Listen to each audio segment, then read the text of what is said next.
On the night of September 11th, 1899, a 23-year-old student named Alice Knott sat in her bedroom in the Washington, D.C. boarding house where she lived, doing what she did every single night, which was to study. So Alice rarely left her room. She'd spent the last few months preparing to take this really important civil service exam, which she had to pass if she wanted to land the stable government job that she desperately wanted. But studying was not the only reason that Alice seemingly never went out. Alice was also sort of naturally a recluse, in part because she had a lot of health issues, like a weak heart and poor circulation, and she just generally got sick a lot. So being out in the world was really tiring for her, and also sort of scary. And it was just easier and safer to stay inside. Now, it was getting late in the night, and there was some cold air coming in through her open bedroom window. And it was actually unusually cold outside tonight. And since she got sick pretty easily, she didn't want to risk this draft coming in, giving her a cold or something. So she set her work down for a moment, and she went up to close the window. And then on her way back to her desk, she smiled at the other very important reason that she spent so much time in her room: her beloved pet parrot, Polly. And Polly was sitting on his typical perch, one of the room's light fixtures, and as he saw Alice approaching, he got really excited and began squawking really loudly. Now, Alice knew that basically any minute now, she was very likely going to hear a loud knock at her door about the loud noise, because most of the people who lived in this boarding house with her hated Polly. And Polly, admittedly, was kind of a mean bird. Not only was he really loud, but he bit people and made really threatening noises and had some bad disruptive habits that pretty much drove everybody who lived in the building crazy. Like right now, Polly, in addition to squawking really loudly, was also pecking the metal frame of the light fixture that it was on, which not only made additional noise, but it also damaged the light fixture. Which, to most people in the building, they didn't care so much about the light fixture, but the landlord did. And so it was just this general consensus that Polly is sort of nasty and loud and also damages stuff. So nobody liked Polly, and they really told Alice that she needed to get rid of Polly, and soon, because he is a real problem. But Alice would not get rid of Polly. She loved Polly, and Polly loved Alice. He wasn't mean to Alice. He followed her around everywhere and was very sweet to her. And so Alice she felt very attached to this bird. In fact, in many ways, she viewed Polly as being sort of like her only family. The only reason she was in this boarding house to begin with is because her brother and both her parents had passed away. And so a lot of time, it was just Alice and Polly in this room together. And so it was just a very important relationship. It was like the only relationship that Alice really had. And so Alice just walked over to Polly, who was still squawking loudly and pecking at this light fixture, and she just told him to stop what he was doing. And he listened. He went completely quiet, and, she pet him for a second, and then a moment later, she was back at her desk, back to studying, and for the next few hours, that's what she did, until her eyes got too tired to stay open, and she went to bed. Hours later, in the middle of the night, Alice suddenly stirred awake, and she sat up in her bed. And she had no idea what caused her to wake up. But what she did know is something just felt wrong. Her chest felt incredibly tight, and she actually felt kind of dizzy. And so she got out of bed, and she stumbled her way over to the door to get help. But she didn't get there. After taking only a few steps, her legs suddenly gave out from under her, and she fell to the ground. The next day, just before 1 p.m., the landlord of the boarding house bustled around the kitchen, putting some lunch on the table. And then when he was done and all the food was laid out for his guests, he called out to the house to let everybody know that lunch was ready and to come on down. And a few moments later, all the guests appeared at the table, except for Alice. Now, the landlord immediately noticed this, and it did bother them. I mean, they hadn't seen Alice all morning. However, they did know that Alice typically stayed up late studying, so it wasn't all that unusual for her to sleep in. But even by her standards, 1 p.m. was very late, and so the landlord decided they would just go up to her room and make sure she was okay. And so the landlord went down the hallway to the last door, which was Alice's, and they knocked, but there was no answer. So after trying a few more times and still not getting an answer, they just reached down, turned the knob, it was unlocked, and they opened the door. And immediately, as soon as that door opened, the landlord began to gag. So there were a lot of things about Alice's pet parrot Polly that really concerned people.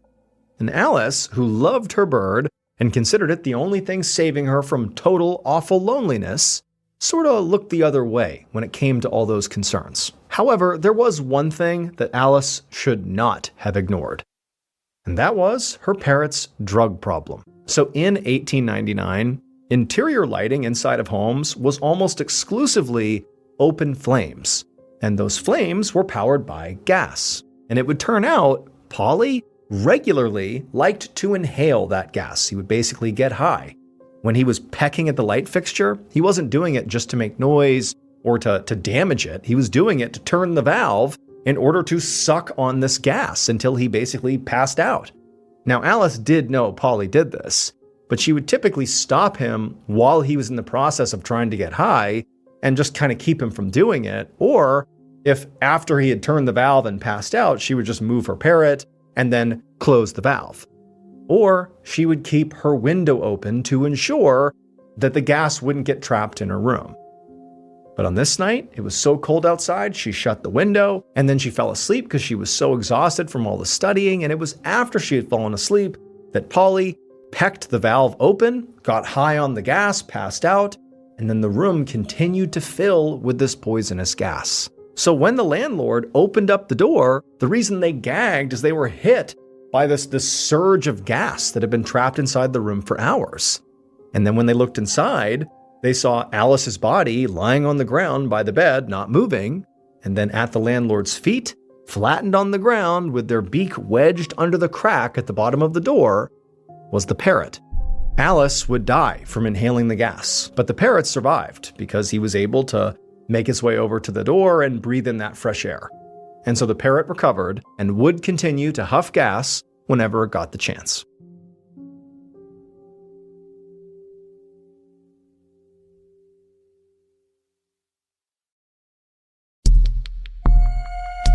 Our next story is called The Canceled Vacation.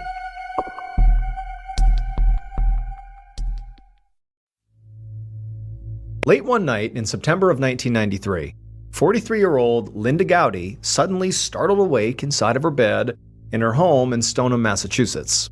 She had just had this really horrible nightmare about how she was going to die. So in a few weeks, Linda and her boyfriend, whose name was Tim, were planning to go on a Caribbean cruise. And in Linda's dream that she just had, she had been on that vacation, and during that trip, she had basically seen herself dying in a car. And this dream, it was no ordinary dream. It had been so vivid, so awful, that even now, she knew she was awake, but her heart was still racing. She was still dripping sweat. It was like she couldn't fully escape from this nightmare. And as she's just kind of sitting there with these horrible thoughts in her mind, she began to realize that this was no ordinary dream. This was a premonition. So Linda was a doctor. She was an obstetrician and gynecologist who worked at a hospital in Stoneham, Massachusetts. And by all accounts, she was excellent at her job. Not just because she was smart and experienced, but also because she was just naturally intuitive and had this sort of like sixth sense when it came to her work. In a lot of cases, trusting her gut and going off of her intuition had actually saved the lives of her patients and their babies. And so she had sort of developed a reputation for being this way, and it had led to many patients actually traveling to her from all over the region to have their babies or just to see her in general, because it just sort of seemed like she was the person who could handle any problem, mostly because she would get ahead of it and sort of predict complications and treat them before they became complications. But this sixth sense that she had did not just pertain to work.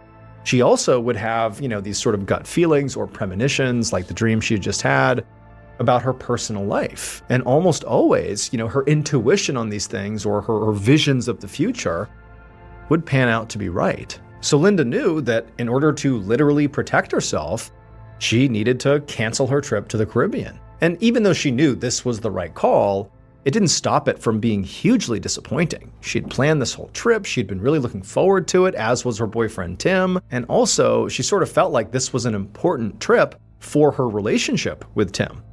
She had been with Tim now for 4 years, and he too was a doctor, and they spent all their time together at the hospital. They both worked at the same hospital, but lately they'd been struggling and fighting a little bit more. Tim had sort of become pretty overprotective of her, like he was becoming sort of like controlling.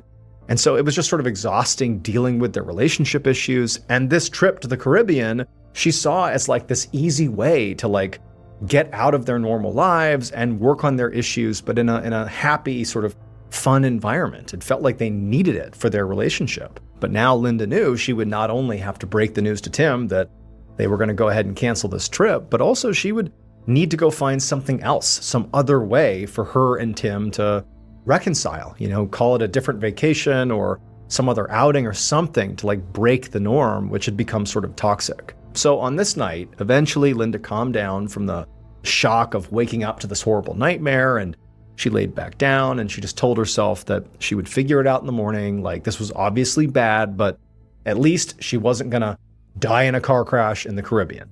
A few weeks later, on the night of September 30th, Linda stormed down the hallway of the hospital where she worked towards her office. Linda was fuming. So she should have been leaving for her trip to the Caribbean with Tim in just a few days, but she had gone ahead and canceled the cruise because of her dream, which Tim was very annoyed with her about. He'd been vocal about the fact that her reason for canceling this trip was ridiculous, and it had made things really tense between them, and it was already tense between them, so this is like doubly bad.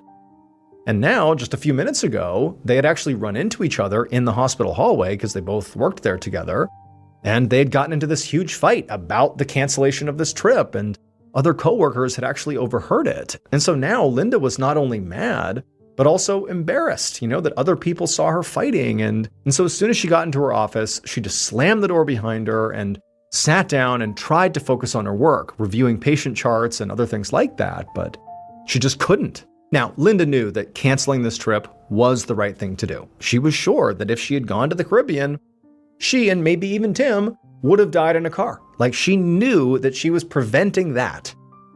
But at the same time, she also just hated how this premonition was now further complicating her relationship. And so now Linda just told herself to calm down. She took a few deep breaths and told herself, you have other things that are coming up that will help distract her from the drama of her relationship and this trip.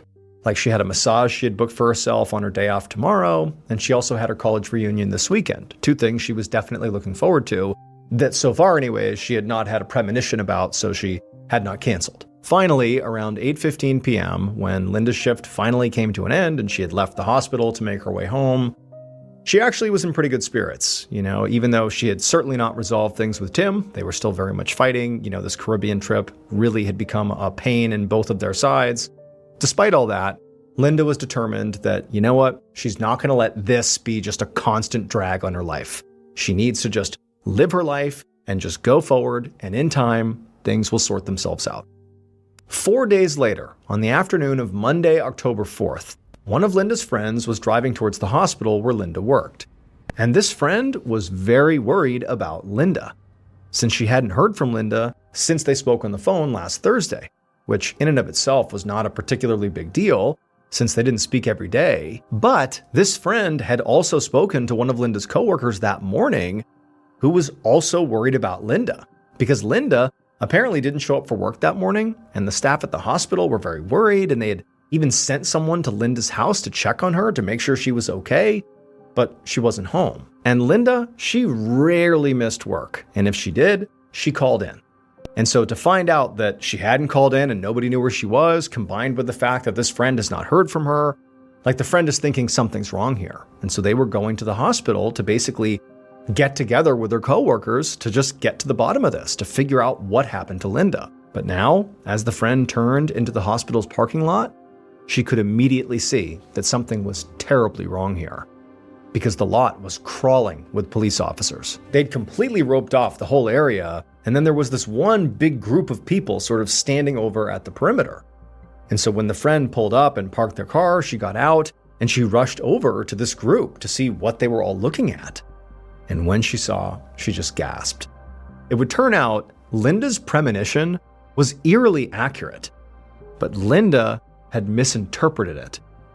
So on the previous Thursday, when she had left work after that long shift and she's looking forward to her massage the next day and the college reunion that weekend, she's trying not to think about the toxicity with her boyfriend Tim. She heads out, to head back home and just be done for the weekend.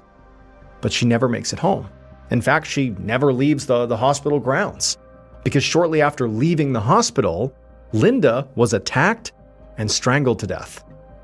inside of her car. Linda had been convinced that the death in the car was going to take place in the Caribbean, and so avoid the Caribbean. What she didn't realize is that it had nothing to do with the Caribbean. It was simply that she was going to die in a car, and she did. Meaning, the premonition she had was right. She did die in a car. The location was just wrong. So Linda's boyfriend, Tim Stryker, was the only suspect in her murder. He had no alibi, and he still went on that cruise to the Caribbean without Linda, right after her body was found. And he was later caught paying a witness to give the police false information about seeing Linda with another man at the time of her death. However, Tim was never officially charged with Linda's murder and denied all involvement. However, he was convicted of perjury and was sentenced to 4 years in prison, where he would die in 2011.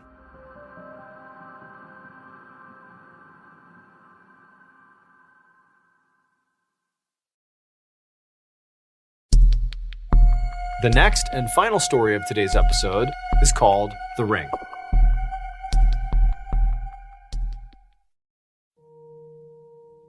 On a spring evening in 1705, a middle-aged man named John McCall sat by his wife's bedside in Lurgan, Ireland, crying so hard he could barely catch his breath.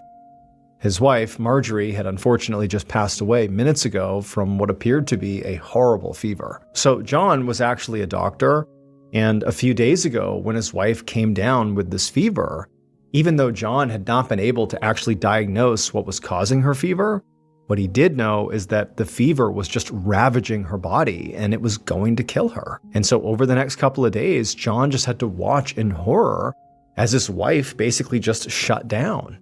And now, in some ways, her death was like a mercy, but it was still devastating for John, in part because he felt so helpless. Like, he's a doctor and he couldn't save his wife. But now, despite how unfair this whole thing seemed, John had to kind of like pick up the pieces. I mean, his wife in many ways was like his whole world.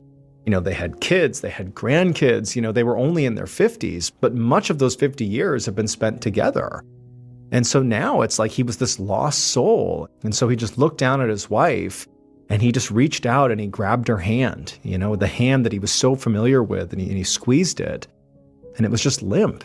And it made it even more upsetting that like she was really gone. And then he looked at her actual hand and he saw the beautiful gold wedding ring that he had saved all this money for, that they both had loved so much. Just seeing that ring on her finger, on that limp hand of hers, it really reinforced the finality of this moment. He couldn't believe this had happened, but it was real. His wife really was gone. And so now, as John continued to cry and squeeze his wife's hand and just sort of reflect on this horrible situation, he also, in tandem, knew that he had to start thinking about her funeral. He would have to plan it really quickly so they could bury her really quickly. So at this time in Ireland, it was traditional to hold a multi-day wake when somebody died so that friends and relatives could have time to pay their respects before the actual burial took place. But if somebody died from disease, like obviously John's wife had, something had caused the fever, he didn't know what, but it had to be some sort of disease. If that was the case, the wake was off the table, and the person was buried pretty much right away just to prevent the sickness from spreading further. But even though John knew this, he couldn't quite bring himself to face that reality, the idea that his wife would be in the ground as soon as like tomorrow. But for right this second, John did not get up and, start making arrangements here. He just wanted to soak up the last few moments he had with his wife before she was in the ground. The following day, John stood beside his wife's casket as it was lowered into the ground at their local cemetery in front of a crowd of other mourners. Even though Marjorie, because of the disease factor, had not had a wake, John had still expected to spend this day focused primarily on grieving and thinking about all the things he loved about his wife. But instead, he found himself on this particular day very fixated on something else: his wife's wedding ring. So John really wanted his wife's wedding ring, just to have something to remind him of Marjorie, and he loved that ring. It was something that meant a lot to him. But pretty much right after Marjorie had died, as part of the decomposition process, her fingers had begun to swell really badly, and he could not remove the ring from his wife's finger. Nobody could. Other people tried, they couldn't do it. And so ultimately, the decision was made to just bury her with the ring. And so, of course, that in and of itself was sad for John. He really wanted that ring. But also, as John stood there watching her casket get lowered into the ground with this ring inside, he was worried that now her gravesite could potentially become a target for grave robbers. Now, grave robbing has been a thing as long as there have been graves, but it was especially common in Ireland in the early 1700s when the story took place, because the country at the time was experiencing widespread famine and poverty, and people were desperate. And so things like gold wedding rings inside of graves became things worth taking. And so John just felt like, am I always going to be worried that my wife's final resting place is going to at some point be disturbed? But, by the time Marjorie was actually buried that day and people had sort of moved on, as much as John really wished that ring wasn't in there, that he had it, there was nothing he could do. And so he decided he would just try to honor his wife's memory in other ways. That night, John was back in his home in front of the fire with his kids and his relatives all around him. And they were all crying and laughing and sharing their favorite memories of Marjorie. And then every time someone told a story about Marjorie, they would all lift their drinks and they would toast to her. Now, for John, this was very cathartic. This definitely was helping him grieve. But John was also just exhausted from his grief, and also the whirlwind of the last few days and just how wretched they had been. And so even though people definitely were intending to stay up for quite a while here, John, at some point in a lull in all the stories and laughter and crying, he stood up to head off to bed.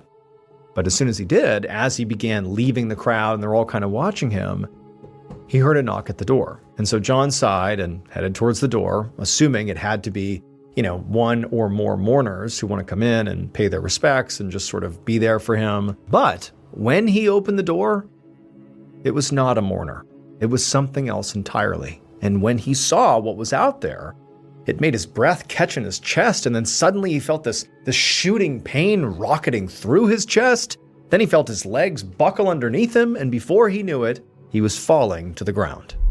It would turn out John had been right to be worried about the fact that his wife was buried with her wedding ring. Because not long after she was laid to rest, word had gotten out that there was this ring inside of her grave, and grave robbers, they dug her up. But just like John and everybody else who tried, the grave robbers also could not get the ring to come off of Marjorie's swollen finger. So they had to cut off her finger to get the ring. But when they did that, a very unexpected thing happened. Marjorie sat up and started screaming. So even though John was a doctor, he had been wrong when he thought she had died. He wasn't the only one. Lots of people thought she had died. However, nobody caught it, and they were so quick to bury her because they were fearful of whatever had caused her fever, that disease, that it would continue to spread, that they buried her while she was alive. Just nobody knew. And then those grave robbers, when they cut off her finger, well, the pain of having her finger lopped off basically jolted her out of this catatonic state she was in, and she sat up and she was fully alive again. But when Marjorie basically stumbled from the cemetery, fresh from her grave, back to her home to tell her husband that, hey, I'm still here, when John opened the door and he saw his wife standing there covered in dirt and missing a finger and looking horrible, he was so shocked and so scared that he had a heart attack, and he actually died. John was buried in the same plot that Marjorie had just been dug out of. And Marjorie, despite what happened to her, she went on to live for many more years, just without her ring finger. And then when she finally did die, she was buried in the same cemetery and was given a headstone with the inscription, "Lived once, buried twice." That headstone is still at Shankill Cemetery in Ireland today. Around 1:30 p.m. on the afternoon of May 18, 2007, a 57-year-old woman named Yvonne de Hoorde arrived at a park in Rotterdam, which is a city in the Netherlands. She was there to meet up with her friend, and she had to cut through the park to get to his house. Yvonne went to her friend's house almost every day. And usually when she walked through the park during the week, there weren't that many people around. But on this day, it was really crowded because it was the Friday of a long weekend, and there was just a lot of families and visitors that were enjoying the spring weather, which meant the playground, the pathways, and the park's little cafe were all packed. But Yvonne didn't pay that much attention to the crowds because she was busy thinking about her friend. They'd known each other for years, and they had what she considered to be a very special connection that Yvonne didn't think she had with anybody else. Now, Yvonne knew that a lot of people might say her and her friend's relationship was sort of more strange than special. In fact, some people in her life actually openly disapproved of it. But for Yvonne, it seemed like the main reason for that was, Yvonne was generally pretty friendly and social and sort of an outgoing, normal person, but her friend was extremely reclusive and never left his house, and so it just seemed like an odd pairing. Her friend was originally from Germany, but even though he'd lived in the Netherlands now for years, he had never learned the language. So he really couldn't communicate with anybody, including Yvonne, at least not in her native tongue. But for Yvonne, if anything, the fact that people didn't necessarily think this was a good idea for them to be friends just made her feel more protective of her friend. And also, she was especially sympathetic to the fact that her friend had actually been abandoned by his mother as a child. And so in a way, she sort of felt like she was stepping in as sort of a maternal figure in her friend's life. And so Yvonne, she rounded a corner on the park's path, and up ahead, there was her friend's house. And she could actually see her friend through one of the windows. And he did not look particularly happy. He looked sort of dejected. And so as she approached, she made a big scene to be very smiley and happy, and she's waving to her friend. And sure enough, her friend at some point turned and looked out the window and saw Yvonne approaching, and he broke into a big smile and he waved back. It's like even though they didn't speak the same language, there clearly was a connection there. And Yvonne was just filled with happiness, so glad that she was here to see him. And so Yvonne, she made her way over to her friend, and that day really was spent the same way they spent all their other days together, which again, they don't speak the same language, so it was just sort of a lot of, body language and gestures and sort of just sitting together and just sort of enjoying each other's company. There wasn't really any direct communication happening, but this was a unique relationship, and for Yvonne, whatever it was enough for her. And she felt like for her friend, it was reciprocated. He appreciated their time together, and that was enough. But even though Yvonne in particular really looked forward to these visits and was having a really nice time on this particular day, she couldn't stay forever. She had a family and other things she needed to get done. So at around 2:30 p.m., after having spent about an hour with her friend, she said goodbye to him, and then she turned and left, knowing that the two of them would see each other again soon. And so Yvonne, after turning and leaving her friend's house, she only got a few steps down the path she came in on when two things happened at once. The first thing was she noticed there was a group of kids in the park who were throwing rocks, and she knew instinctively, like, the kids should not be throwing rocks. So that sort of registered. She wasn't doing anything about it, but she was just aware that there are children throwing rocks nearby. And then the second thing she noticed is she heard splashing coming from behind her. She didn't think it was coming from the kids throwing rocks. She's thinking it didn't rain anytime recently, so there's no reason that there'd be splashing sounds around her. There's no puddles or anything. The only splashing that made sense was it was coming from this stream that was sort of off limits in the park. Nobody had access to it. There was no reason to get down there to that stream, but it sounded very much like that was the splashing that she was hearing. And so Yvonne, she's just consciously aware of these things happening. This was not something that was alarming. She's just aware. And so she found herself turning around to see in particular what that splashing sound was. And as she turned around, something huge smashed into her, pinned her to the ground. All she could hear was screaming throughout the park. And the last thought she had before she blacked out was, "Oh my God, I'm about to die."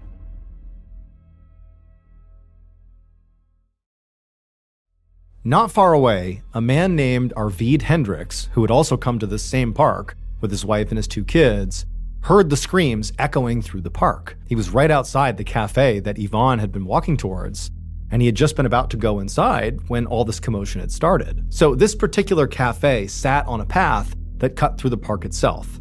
It was a small place, almost like a glorified snack bar, and it had a big pavilion right in front of it with outdoor seating that looked out over the park. And from Arvid's perspective, as he was standing on that pavilion near the cafe entrance, he could hear these people screaming and actually started to see them running in his direction. But Arvid had no idea what they were screaming about or what they were running from. It just seemed like all of a sudden everybody's panicking and coming this way. And so instinctively, Arvid's thinking, okay, there's something threatening going on, and he needs to make sure his family is safe before he even knows what the threat is. So he grabbed his kids and his wife, and he ran into the restaurant along with everybody else. And remember, this restaurant, this cafe, was not huge. Inside, it sort of felt like a dining hall with large communal tables. And so with all these people rushing inside, this place quickly became chaotic. And then after all these people came inside, a few of the people went forward and did their best to barricade the front doors. Even though they were glass and would be pretty easy to break through, they did what they could to sort of block them off. After this, despite there still being this really intense energy sort of buzzing around the room, things actually kind of calmed down. Arvid and probably many other people in this cafe did not know what was going on. They had just sort of reacted instinctively and went in here, assuming there has to be some real threat out there. Let's take shelter. And so there's this weird lull period where everyone's kind of looking around, Arvid included, trying to figure out, is there really a big threat out there, or are we overreacting here? And as they're all sitting there kind of wondering what's going on, the front doors, the glass doors, suddenly shatter. And once again, the whole group is thrust into absolute chaos once again, as all the parents are grabbing their kids, and even though they still don't really know what's going on, they're trying to rush towards those shattered doors to get out of this place, which now feels like it is dangerous, in some ways worse than outside. And so it's this huge bottleneck as the door, as everyone's screaming, there's just madness happening. And Arvid, he could tell there was no way he could get through this cluster of people desperately trying to get out. And so he just grabbed his wife and his kids, and they went under one of the tables and they hid. And for the next couple of minutes, everything all around Arvid and his family continued to be absolutely chaotic and madness. But then eventually, everything just went quiet as everybody else made their way out of the cafe. And it was just Arvid and his family sitting there wondering what the heck is going on. And for a moment, Arvid felt like, okay, I'm safe. I don't know what's going on, but me and my family, we are safe. However, before he instructed his kids and his wife to come out of their hiding spot, he heard the sound of more glass shattering, and then he heard these loud stomping sounds as something huge was making its way through those front doors into the cafe. And suddenly, it hit Arvid when he looked out and saw what it was, why everybody was running. And he also realized that he and his family were now trapped. It would turn out all the people in Yvonne's life who frowned on her special friendship had been right to do so. Because although Yvonne loved her daily routine with her friend did not actually feel the same way. Every day when Yvonne went to visit, she would sit with her friend and keep him company. And Yvonne's friend would smile back at her. This was sort of the rapport they had developed, at least in Yvonne's mind. The smiling back and forth suggested they were friends. What Yvonne didn't realize is that them smiling back and forth was actually something her friend hated. And on that particular Friday afternoon, her friend was already in a very bad mood. The park that surrounded his house was so crowded and so loud, and those kids who Yvonne saw throwing rocks when she left had been doing it earlier. They were throwing rocks that whole time that she was visiting with her friend, and some of those rocks were hitting her friend's house. And it was making him so agitated and mad. And then the whole time through this interaction, Yvonne is smiling over and over at her friend, thinking this is so great, and it just totally sent her friend over the edge. And so when Yvonne finally left and walked away, the friend, should have felt relieved because now, one of the things that was really agitating him was gone. Yvonne, she was gone. But the friend knew she wasn't really leaving for good. She would just come back tomorrow, like she always did, with that same enraging smile on top of all the other things that were so annoying. And the friend just could not take it any longer. So he snapped. He stormed out of his house, splashing through that off-limits stream in the park to get to Yvonne as she walked away. And just before he reached her, she turned around and saw him. This time, he smiled at Yvonne before she could smile at him. And for once, she didn't smile back. Instead, she looked terrified.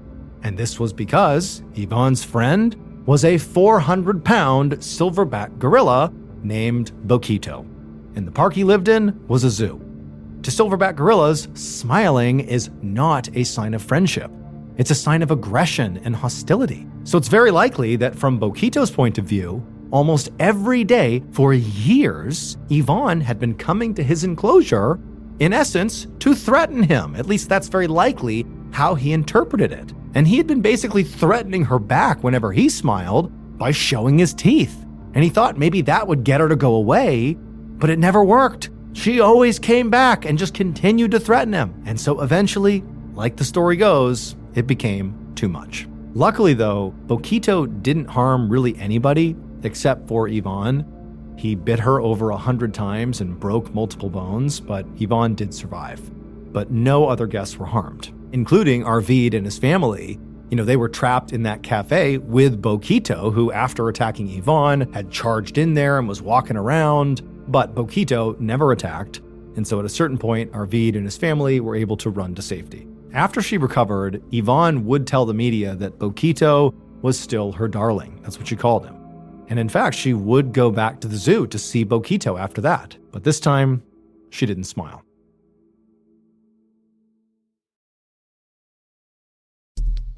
The next and final story of today's episode is called Off the Bus.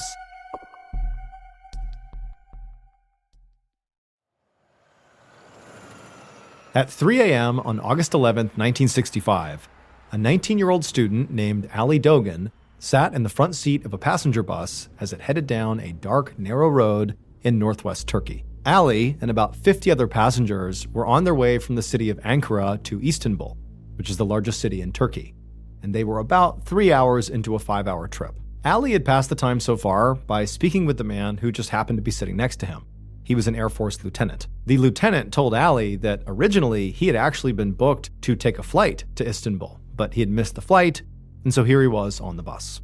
But he told Ali that actually he was really enjoying this bus ride. He had never been on a long bus ride before, and critically, he had scored the very front seat in the bus, so he could basically see out the front window of the bus. And so for him, that was kind of exhilarating. And for Ali, he had actually switched spots with a previous passenger who had been sitting next to the lieutenant when they first boarded. He had switched with that person because Ali, the reason he was switching, was he wanted that view too. And so he and this lieutenant were sort of bonding over their shared excitement over, watching the road as they drove for hours on end. Ali and the lieutenant spoke in very quiet voices since almost everybody else on the bus was fast asleep. But these two, they're pumped, they're watching the road, they're talking about it quietly. But at a certain point, Ali, despite his enthusiasm for this ride, he started to feel pretty drowsy too. Ali was on his way back to Istanbul where he went to college. And later that day, because right now it's 3 a.m., later that day, he had a big exam.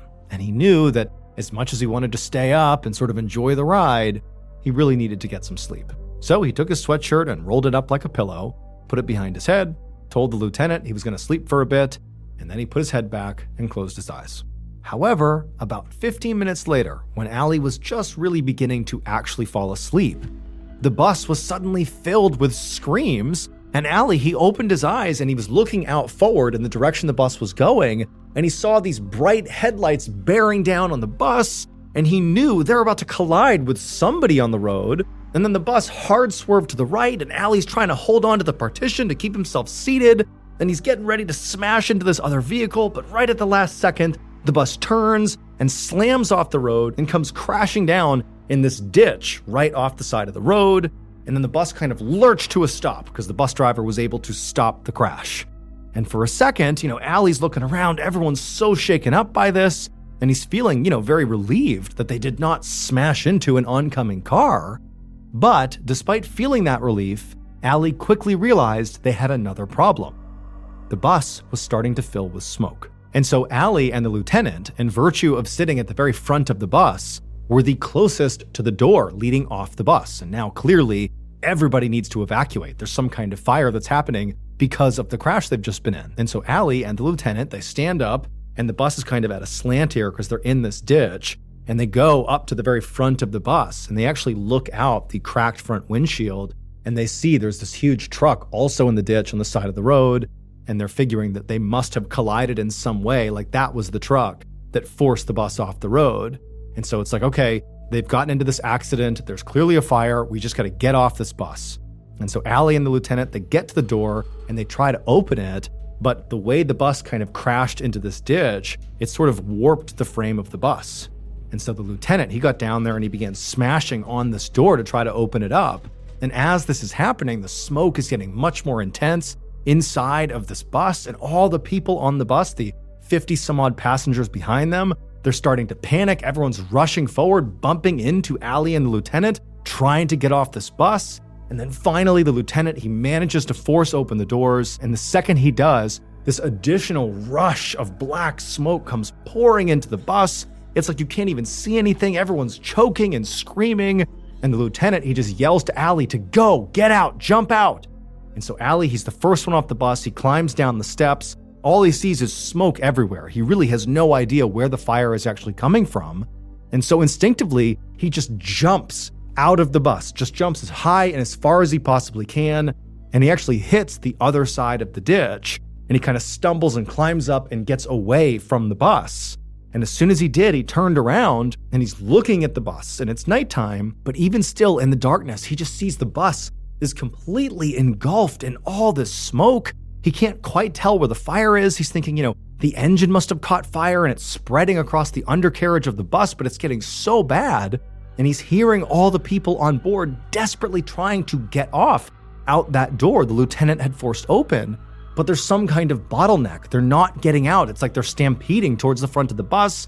People are screaming. It's chaos. And then Allie hears some of the windows being pushed open. People start jumping out the windows. I mean, they are desperate to get off this bus. And at first, what Allie hears are screams of what sounds like desperate and scared people just trying to evacuate. But quickly, those screams, when the folks started coming out of the bus, turned to pure agony. But as Allie is listening to this and watching this disaster unfold, he's thinking, okay, well, the reason they're screaming is because it's possible they could be catching on fire here, or maybe, they're jumping off and breaking bones or getting hurt from leaping out the window, and that's all terrible. But people are getting out of this bus, and before long, they're going to come up and over that side of the ditch, and they're going to join me. Like, these people, they're coming out of the bus. I'm seeing it happen. But all that happened is the screams of agony got louder and louder, and nobody came over that ditch. It was Allie all alone, and he had no idea why. All he sees is smoke, and all he hears is screams. And then at some point, authorities show up, and they clearly are right into the fray, trying to extinguish whatever fire is going on and trying to get people out and away from the bus. But despite this huge effort that Allie's watching happen right in front of him, granted it's obscured by the smoke, still nobody, including the lieutenant, came over the ditch to come be with Allie. He was all alone. But eventually, Allie noticed a few of the authorities that had shown up to assist in this emergency were walking away from the smoke in the bus, carrying what appeared to be bodies. But as Allie stared at these people carrying these bodies, he realized they weren't whole bodies. They were body parts. It would turn out most of Allie's and the rest of the passengers' assumptions about exactly what happened in that crash were correct. The bus they were riding in did swerve after seeing the headlights of an oncoming vehicle, and it did hit that big truck they saw on the side of the road when Allie and the lieutenant first got to the front of the bus and looked out. That was the truck they hit. Now, it was not a head-on collision. It was sort of a glancing blow as the bus swerved to avoid a head-on collision, but that crash sent the bus off the road into the ditch, and it was that crash into the ditch that ultimately prompted all that smoke. But they were all wrong about what was causing that smoke. There was no fire. The truck that the bus narrowly avoided the head-on collision with, but did ultimately strike, causing both the bus to crash and the truck to crash, that truck was a shipping truck, and it was transporting a huge amount of freight to Istanbul. And the collision burst the truck's shipping containers, and so the contents of those containers, the freight itself, poured out into that ditch. And that ditch that basically the bus had landed inside of, that Allie had sort of jumped over on his way to get out of the bus, and that others were sort of falling into when they were coming out of the bus to avoid this fire, or so they thought. It already had some water in it when that freight entered into the ditch. So the freight and the water combined. And that combination caused a chemical reaction, and that chemical reaction caused the smoke. Because that freight was nitric acid, a highly corrosive, highly toxic liquid chemical that now, despite being diluted by the water in the ditch, had basically filled the ditch. The ditch is now effectively an acid bath that's smoking, giving the impression the bus is on fire. And so all these folks are leaping out of the bus and landing in the ditch, which again is an acid bath, and they're being dissolved by the acid. Allie, when he left the bus first, he leapt out of the bus. He thought there was the fire right there, and he jumped up and out trying to clear the fire. And what he really did is he cleared the acid bath and landed on the other side, avoiding dissolving in the acid. But virtually everybody else in the bus was going right into the acid. And so in the end, of the nearly 50 people on board that bus, 26 literally dissolved to death. Off the coast of mainland Southeast Asia in the Indian and Pacific Oceans lies Indonesia, which is the world's largest archipelago. It's made up of 17,508 individual islands that, if you were measuring from the westernmost point on the westernmost island to the easternmost point on the easternmost island, it would be 5,000 kilometers right across the equator. So it spans 1/8 of the world's circumference. Many of these islands are tiny, uninhabited, and unremarkable. At first glance, you might think that about one particular island that's located 2,500 kilometers north of Australia.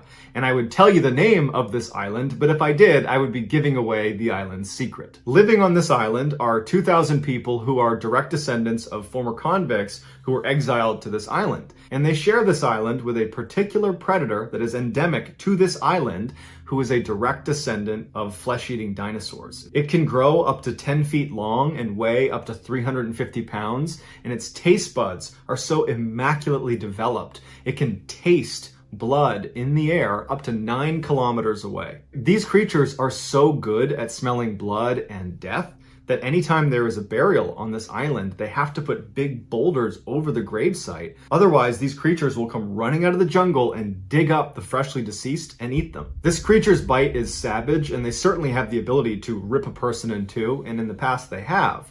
But they don't typically bite to kill. They bite to create a massive flesh wound so they can inject venom into the wound site. This allows them to not expend a ton of energy waiting for their prey to die so they can eat it. They basically bite you, poison you, leave, come back within 24 hours, and then they eat you. These creatures are strict carnivores and have a voracious appetite where they will eat up to 80% of their own body weight in a single day. They've been known to bite goats and eat them whole by opening up their mouth and ramming the body of the goat into a tree to force it down their throats. But when goats and sheep and buffalo are not enough to feed their appetite, they start eating each other. In fact, cannibalism is so common that their young will hide in the trees for the first 4 years of their life, hiding from their own parents, because if they're spotted by an adult, they'll be eaten. On top of all this, they can climb, run, and swim faster than a human can. These apex predators are called Komodo dragons, and they live on this one island in Indonesia called Komodo Island. In 2009, a 31-year-old fisherman named Mohammed Anwar, who had grown up on Komodo Island and was living there at the time, decided he wanted some fruit. He normally would just eat the apples that were right outside of his house, but he had always been tantalized by the sugar apple trees that were inside of the fenced-off section of Komodo Island, the so-called forbidden section. This section was, of course, teeming with Komodo dragons, and so as a result, the locals basically fenced it off and said, we don't go over there, they don't come over here. But Mohammed had always wanted those sugar apples. He'd grown up here, and he never got to have one. And so this day, for whatever reason, he decided, today's the day I'm gonna get one.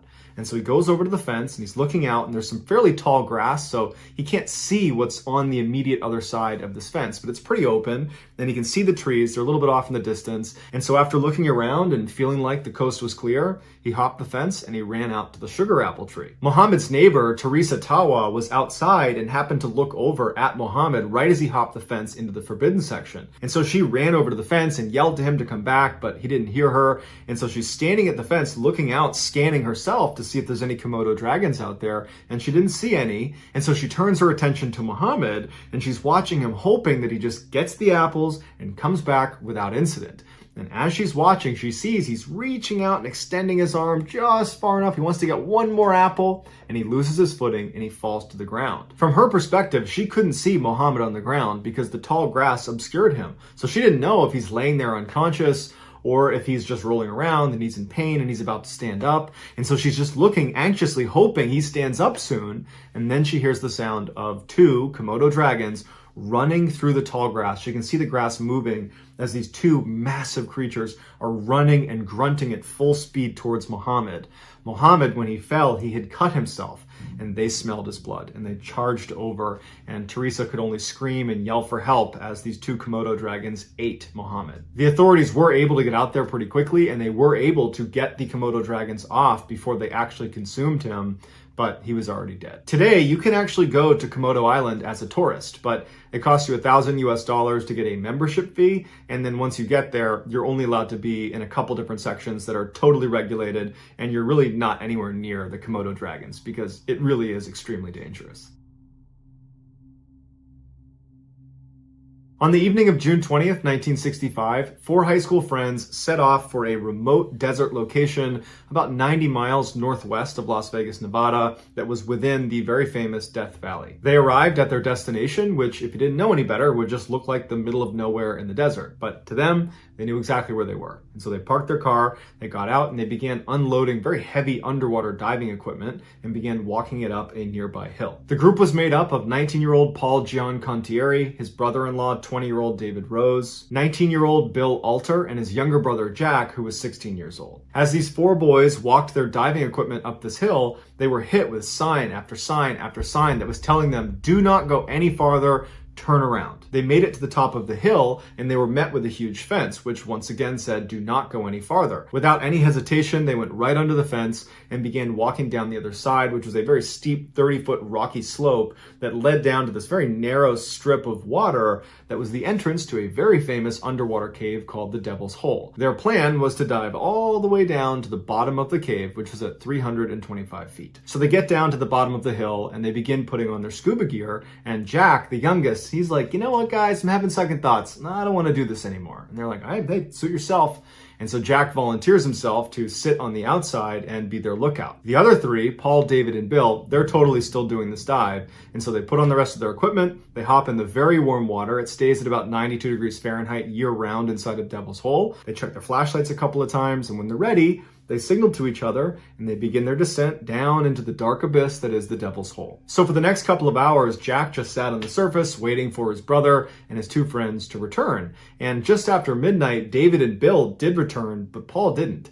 And so when David and Bill got to the surface, they asked Jack, hey, have you seen Paul? Because we got separated on the way up and we figured he was already up here. And Jack said, no, it's just you two. I haven't seen Paul.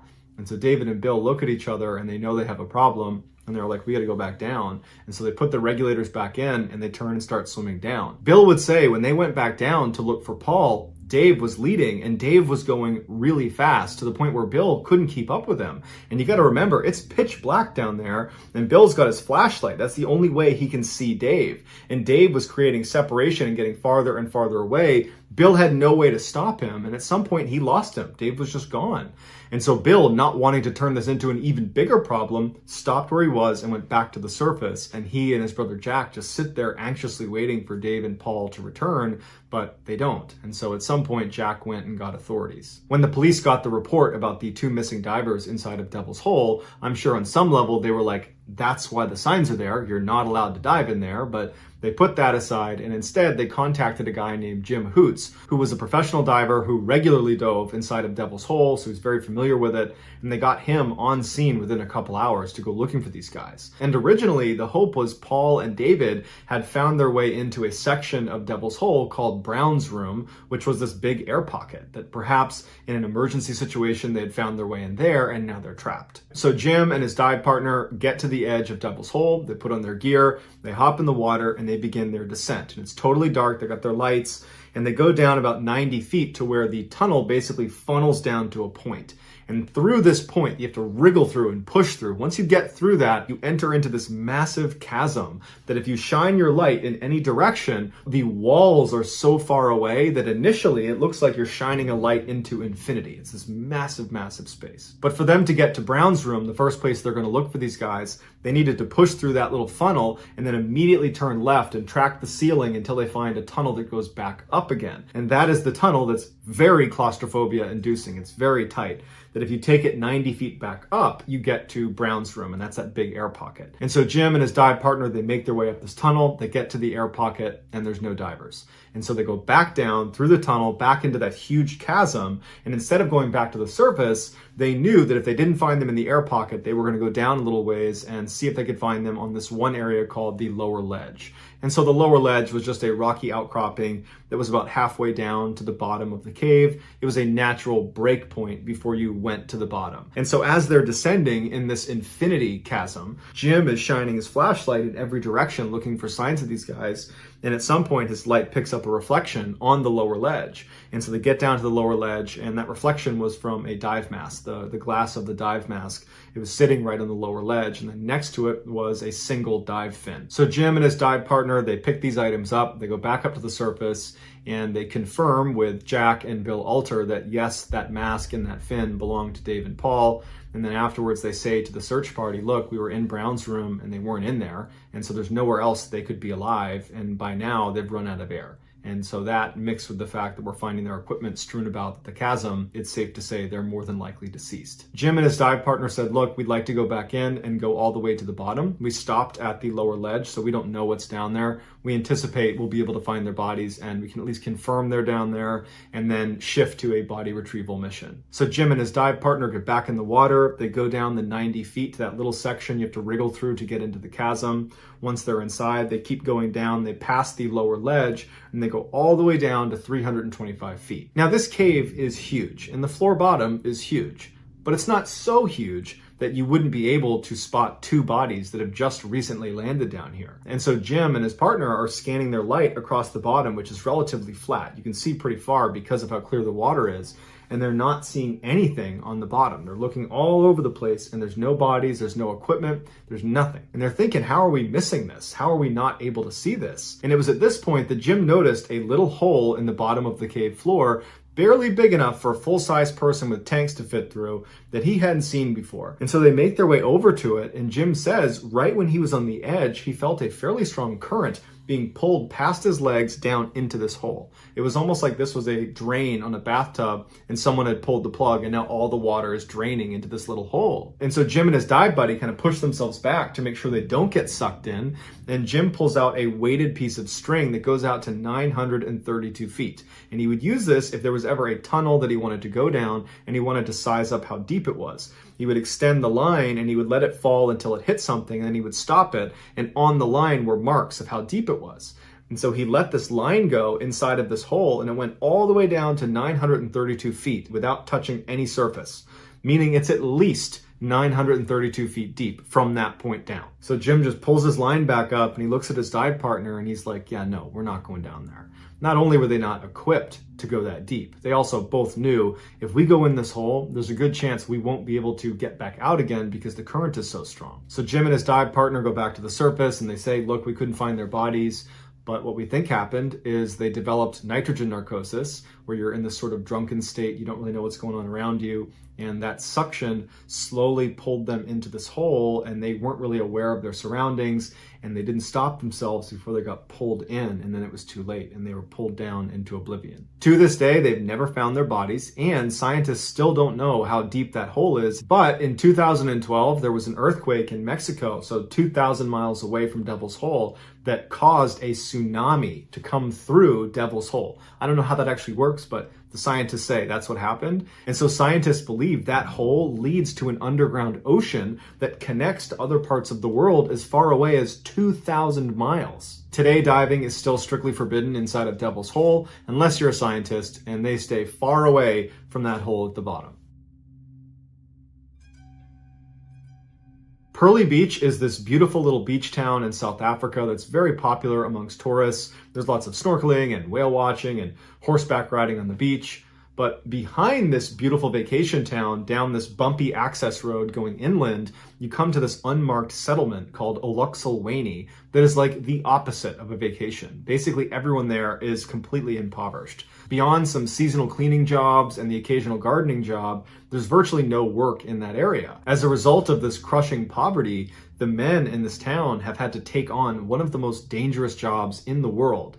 It's called abalone poaching. Abalone are a very rare type of shellfish that are illegal to be captured and sold, but there's this booming illicit market for them, their primary customer being the Chinese, who view eating abalone as a status food. Abalone can only be harvested by hand, and one of the very few places you can find them is on Dyer Island, which is 3 kilometers off the coast of Pearly Beach. And so the men of Uluxulwany have become the primary labor force to go collect these shellfish for this illegal trade. On a really good night, these Uluxulwany poachers will come back and make the equivalent of a couple $100 US. And they'll use that money to support their entire family, mom, dad, grandparents, kids, nieces, nephews, everybody, because nobody else can work. This is like the one thing that generates money. So you're probably wondering, what makes this particular job one of the most dangerous in the world? Well, I can tell you it has nothing to do with the actual act of removing abalones. That's pretty straightforward. It's the creature that lurks below you the whole time you're in the water pulling abalones off the reef that at any moment might come up and strike. In the early morning hours of September 3rd, 2017, a group of Uluxulwany poachers met on Pearly Beach to make their way out to Dyer Island. Now, because they are so poor, they do not have the money to afford renting a boat to take them out to Dyer Island, and so they swim out to Dyer Island. It takes them about 3 hours to swim out there, and then they stay there for 3 hours, going down on a breath hold over and over again, pulling abalones off the reef, and then they swim 3 hours back. And so this particular day, the poachers are pulling up their wetsuits, getting ready for this swim, and they're chatting nervously with each other, doing their best not to talk about the one thing they were all terrified of, which is what's swimming out in that water. One of the men on the beach was a 34-year-old named Zalela, who had taken a break from abalone poaching because of how dangerous it was, but he had just found out his wife was pregnant, and so he needed the extra cash, so he was going with them. South Africa is home to the largest population of great white sharks in the world. Specifically, there is a stretch of water between Dyer Island and the shores of Pearly Beach called Shark Alley that is the highest concentration of great white sharks in the world. So every time the Uluxulwany poachers swam out to Dyer Island, they had to swim over Shark Alley, and then once at the reef, removing the abalones, that's where all the sharks would hang out because they would eat the seals that were in the area. So there's sharks all around them there, and then they would swim back over Shark Alley. So all in, they would be spending 9 hours around some of the most ferocious apex predators in the world. So that morning, Zalela and the other poachers make it out past the breakers, and they head out to this stretch of kelp that covered the first third of their trip. Basically, they would stay in this big kelp field because they said the sharks didn't like to come in the kelp. But at some point, they reached the end of the last bit of kelp. And what was next was this open water swim up to Dyer Island. This would be the most dangerous part. And Zalela was the first person that was going to be entering the open water. And the way they did it is in the open water, they would intentionally space themselves out by a couple of meters in case one of them got attacked. The others would have a chance to swim away and avoid being caught up in the feeding frenzy. So Zalela leaves the kelp field and begins swimming across the open water. And then after a little bit, the next poacher, he begins swimming, and they had this practice where they would constantly be looking around and counting all the people they were with. Because these shark attacks, when they happened, a lot of times they would get pulled under the water and you wouldn't hear it at first. And if there was a head missing, you stopped and you stopped everybody else and you made sure no one was being attacked by a shark. And so as this second swimmer is swimming along, he's counting and he's got a full head count.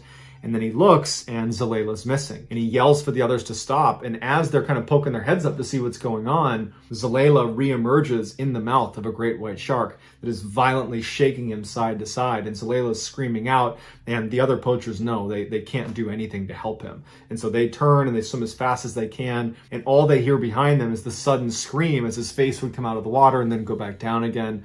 and the violent thrashing of fins as a feeding frenzy began. And so the others make it back to the kelp field, and one of them had a cell phone wrapped in rubber, and so he pulls that out and he calls one of the poacher boats, because even in an emergency, they don't call the police because they can't jeopardize their livelihood. And so they call a poacher boat that comes over, scoops them up out of the water, and then the remains of Zalela that came to the surface, they were able to pull those into the boat and bring them back for a funeral. According to police reports, in the last 2 decades, 5 Alluxilwaney poachers have been killed by sharks. But to the Alluxilwaney locals, they say that count is not even close to accurate, because a lot of times when people do get attacked and killed by sharks, they don't report it to the police because they don't talk to the police. And so they think it's probably closer to 2 or 3 dozen people that have been killed by sharks. When interviewed, an Alluxilwaney poacher has said anytime there's a shark attack, whether it's fatal or not, they usually just take a week or 2 off and then go right back in the water. Poverty has given them no other choice. So that's going to do it, guys. Every year, dozens of people, hikers, hunters, backpackers, will go off into the wilds of North America and then come out again claiming to have seen Bigfoot, the 8 to 10 feet tall, intelligent, bipedal, hairy creature that kind of is a cross between man and beast. And there's literally been thousands of sightings of that particular creature all over North America. And despite the thousands of sightings, there's never been a substantiated claim, so Bigfoot has become an urban legend. But no matter how you feel about Bigfoot, whether it exists or it doesn't, if you read through some of the first-hand accounts of these people who claim to have seen Bigfoot in North America, some of them are horrifying. And one account that stands out to me as being the most terrifying comes out of Oregon. There's a couple hot spots all over North America where some of the most sightings of Bigfoot occur, and one of them is in Oregon. In particular, it's the northwestern section of Oregon. And that's where today's story is going to come out of, and it is Jeff Boiler's story. Jeff was a Marine. He was then a police officer, then he became a deputy sheriff, and then he ultimately became a lawyer. What really stands out to me about Jeff's story is that he strikes me as a credible, skeptical guy who, when interviewed, because he's been on a TV show called Paranormal Witness on the Sci-Fi Channel, he did a follow-on interview. You can Google him, Jeff Boiler's Bigfoot sighting. The way he tells the story, it's like he's not trying to dress it up. He's not trying to make it more dramatic than it really was. It's like he's just telling you what happened to him. And he's not trying to create a theory as to what it was, but rather just, here it is. Here's what happened, as I remember it. And it allows you to listen to this story and really relate to it. And it makes it that much more eerie as you listen to what happened to him. And so today I'm going to be telling Jeff's story. But before I get into that, if you're a fan of the strange, dark, and mysterious, delivered in story format with lots of distracting hand gestures, then you have come to the right place, because that is all I do. And I upload 3 to 4 times a week. So if that's something you'd be into, I would ask you to please gently disembowel the like button and then subscribe to my channel and turn on all post notifications so you don't miss any of my weekly uploads. All right, let's get into the story. Back in 1997, Jeff Boiler was a fit, single guy that had been in the Marine Corps for a little while, and then he'd been a police officer, and now he was looking to do something new with his life, and he had always been a huge fan of nature. He loved hiking and hunting, and so he just kind of up and decided to move to Oregon to just be back in nature. And so he goes out to Oregon. He doesn't really know what he's going to do for a job. One of Jeff's friends, who is the elected sheriff of a very rural county in northwestern Oregon, reached out to Jeff and said, hey, with your background, you were in the Marine Corps, you were a police officer, would you want to be one of our deputy sheriffs out here in northwestern Oregon? And Jeff's like, wow, great, and took the job. So after being on the job for a couple of months, Jeff is really happy. He loves his job, and he gets off one day from work pretty early, and he steps outside, and he would recall that it was like one of the most beautiful days he had seen in recent memory. It was just this gorgeous day, and even though initially he was planning to just go home, he was like, you know what? I'm gonna go on a hike. He wanted to go to this fairly hard to access section of the woods that was a little ways up the mountain where 20 years earlier he had actually buried one of his very close friends. And so he thought, you know what, today I'm gonna make that trip up to his grave, I'm gonna pay my respects, That's a good way to spend such a beautiful day. So he hopped in his Jeep and he started driving over to the woods that would take him up to this gravesite. It was an unmarked trail, but he had a map, he knew where it was, so he headed over. Now, Jeff was highly competent in the wilderness, but it needs to be said that he was basically going to be hiking into a section of the Cascade Mountains that was unmarked. This is a very isolated, unmarked area. And in fact, Jeff would even say that sometimes when you would walk around this section of the Cascade Mountains, you would wonder to yourself, has anyone ever been here before? Like, this is such a wild and open expanse. Am I the first person to ever step foot here? It's a section of Oregon that is totally just wild. So Jeff arrives at the dirt lot that's right on the edge of this forest that goes up the side of this mountain. And before he steps in and starts making his way up, he gets his map out and he kind of roughly charts a course. Because again, there's no trail in here. He puts his map away and he begins walking up this mountain. He's been walking for about 2 hours and the terrain's really bad. And he decides, you know what, why don't I deviate from the course that I was on and try to get to a more open area that might be able to kind of bank around to get up to the gravesite. He looked on the map and he could see that parallel to where he was going up this mountain, there seemed to be a strip of clearing where it might be easier going. It would require a bit of work to get over to it, but once he was there, he believed he could get up to the gravesite. So before he makes that movement over to the clearing, there was a stream running right next to him, freshwater stream, and so he just bends down, he splashes some water on his face, he gets a drink, and before he actually starts moving towards this clearing, because now he's deviating from the path that he intended to take. And this is an unmarked trail. So he knew that he would need to be really certain where he was going. He didn't have a GPS, this is 1997. He just had his map and compass. So he pulls out his map one more time, he looks at where he needs to go, he closes it up.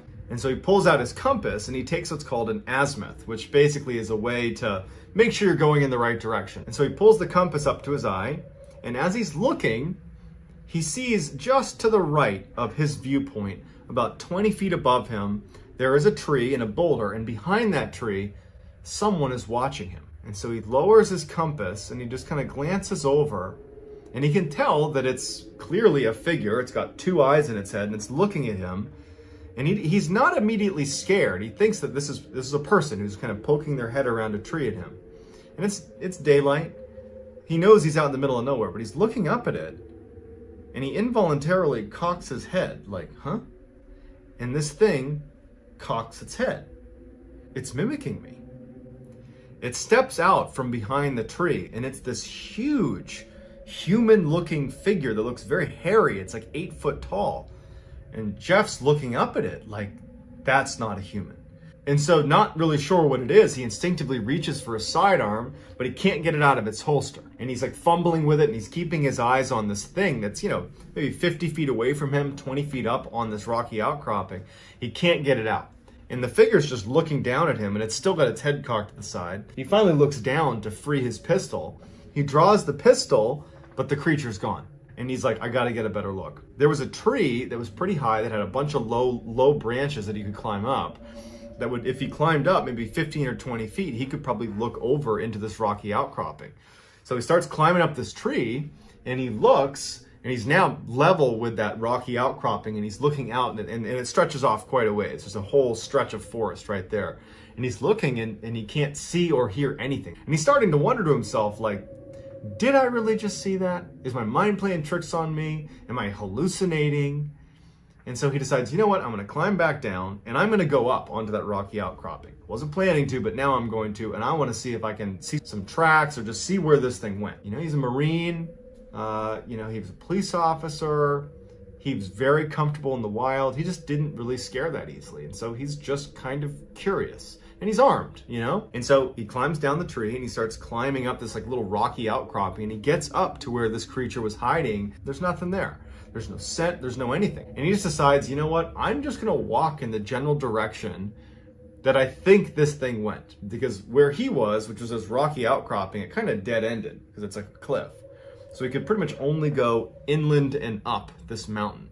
And so he just starts walking. And as he's walking, he's looking for signs that he could potentially attribute to this creature. He's listening really intently, but there's nothing. After about an hour, He's looking at the map and he's looking around at the terrain and he's like, I think I'm lost. Like, I need to turn around now. And then it dawns on him that he's also lost track of time. It's starting to get pretty dark out and he does not have a flashlight. So he starts to panic a little bit because he realizes that his curiosity has now put him in a very dangerous situation. He doesn't have supplies to stay the night. He doesn't have a flashlight. It's getting late and he's potentially lost. So he tries to compose himself and he just says, okay, I'm just going to turn around and walk back, because he hasn't seen any indication of this creature or this person or whatever it is. So he turns around and he starts backtracking as best as he can.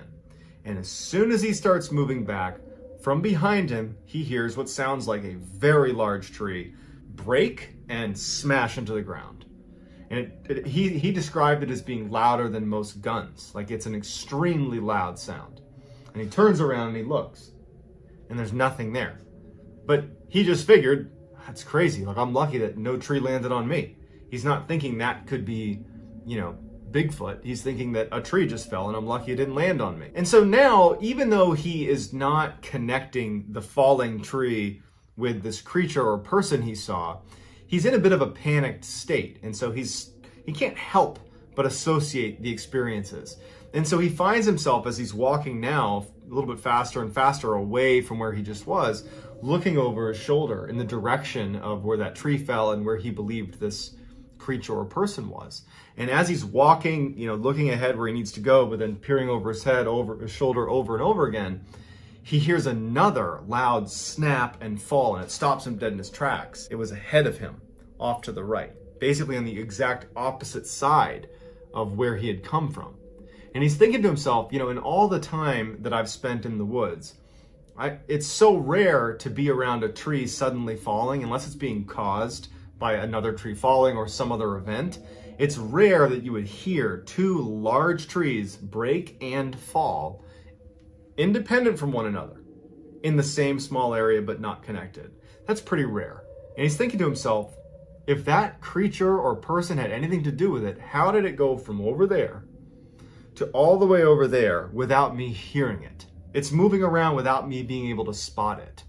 And so the hair on the back of his neck stands up and he's starting to feel very uncomfortable. He's being hunted. And so he keeps on walking the path, but begins to veer off away from the second snap that he heard.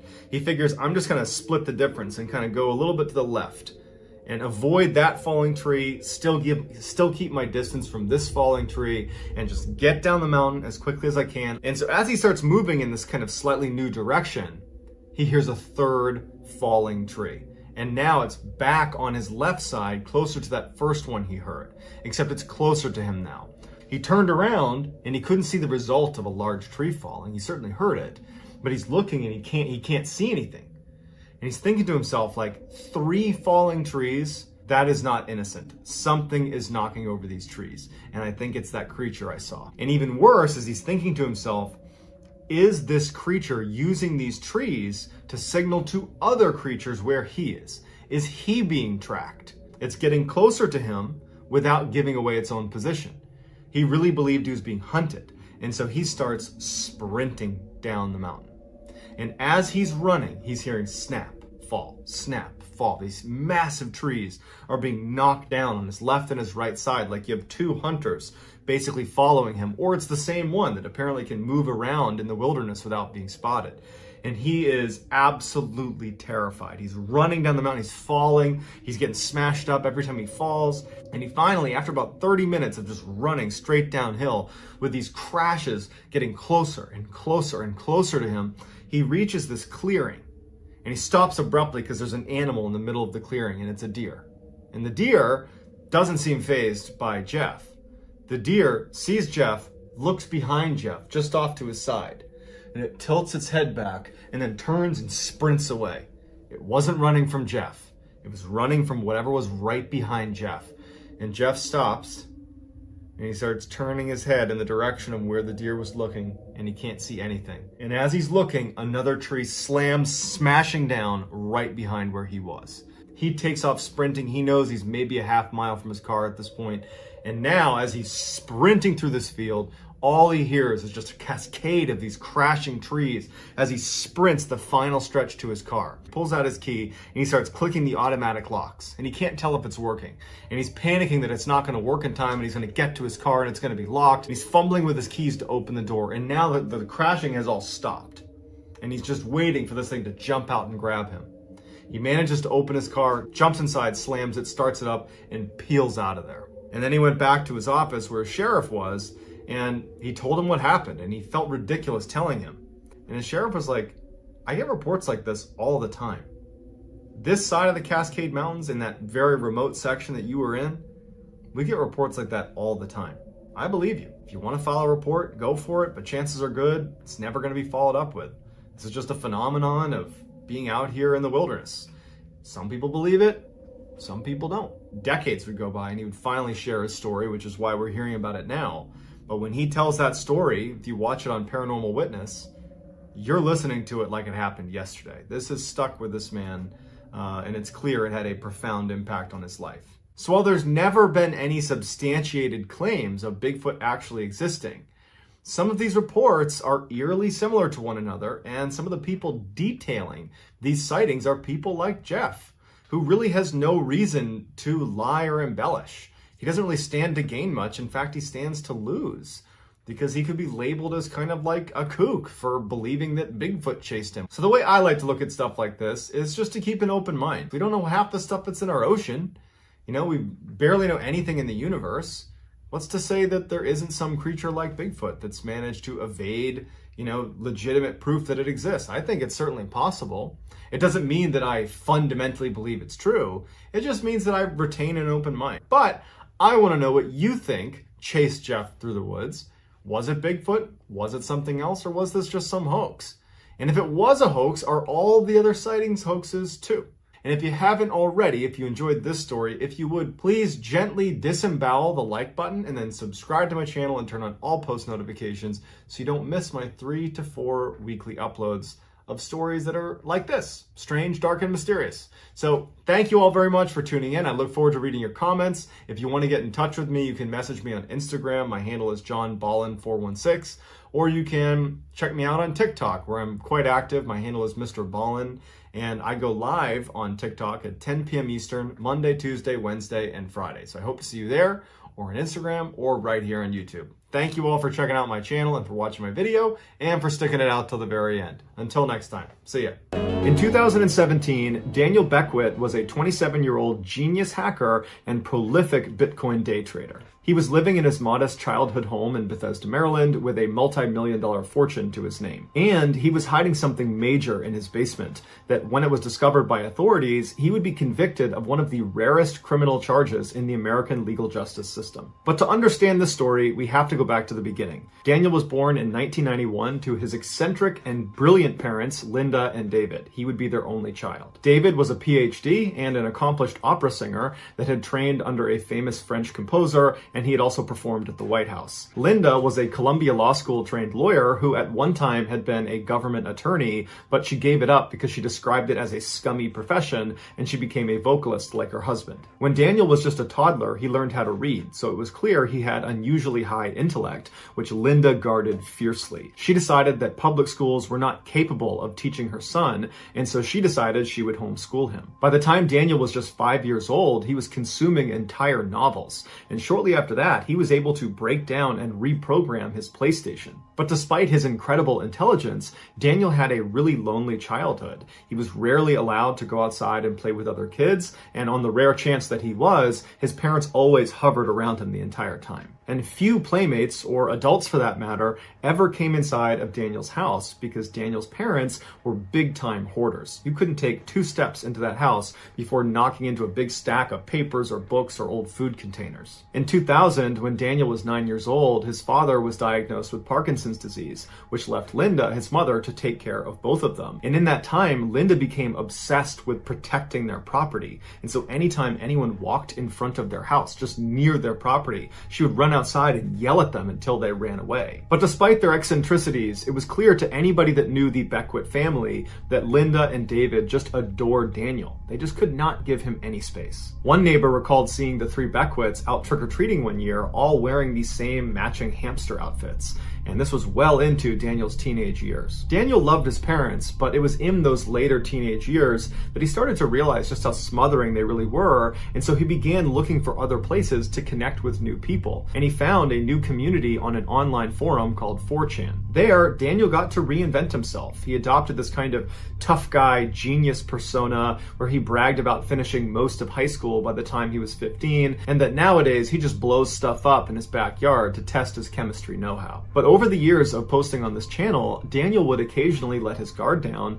and he would talk about something that was really close to him, that pervaded his thoughts at all times, and would ultimately be his downfall, and that was his extreme fear of death. Daniel's isolation looked like it might come to an end in 2010 when he enrolled at the University of Illinois to study computer science and electrical engineering. His parents dropped him off at the Amtrak train station with all of his stuff for college. They said their goodbyes. Daniel hopped on the train and he waved to them as they disappeared, and he likened that experience to being set free. It was the first time he was going to be without his parents for any amount of time. But unfortunately, after only being at school for a couple of months, he had to go right back home again because his mother was diagnosed with cancer, and she had hid it from Daniel. In fact, she had hid it from everyone and not even seen a doctor. And so when Daniel got home, she was in really bad shape, and she passed away 2 weeks later. Including Daniel, only 3 people showed up for her funeral. And so Daniel, with his mismatched clothes and his pants that were too short, he gave his mother's eulogy, and in it, he just looked dazed, and he actually said, "I feel lost." And then shortly after Daniel went back to school, his father began declining rapidly from Parkinson's disease,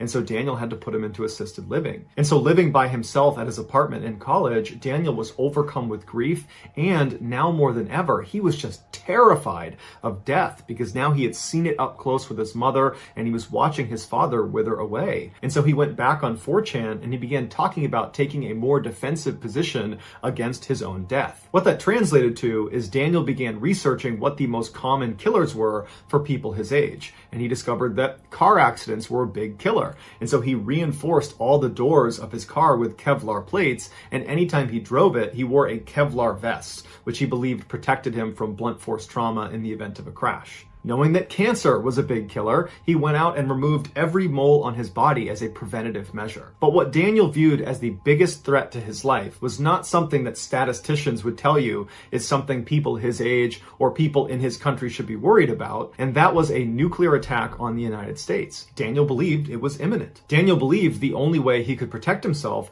was to build a proper fallout shelter, and because his mother had left him a multi-million-dollar trust fund, he had the means to construct one. And so he left college and went back to his home. He went down into the basement and he picked a spot right in the middle of the ground and he began digging. Over the next 2 years, Daniel spent part of his time living at college, being a really good student, and the other half of his time was spent living at his family home, hiring different contractors to come in and dig out this massive labyrinth of tunnels underneath his property. But in 2012, his schoolwork and his tunnel work had to come to a complete stop because he got in trouble with the law. Professors at Daniel's school began reporting that somebody was sneaking into their office, hacking into their computer, and then sending these really inappropriate and embarrassing emails to everybody in their contact list, which was primarily former and current students and faculty. And then whoever it was that was hacking their computer was then supergluing their door shut. After several months of investigating, the police finally got a suspect when students on campus said, yeah, Daniel Beckwith is actually a prolific hacker,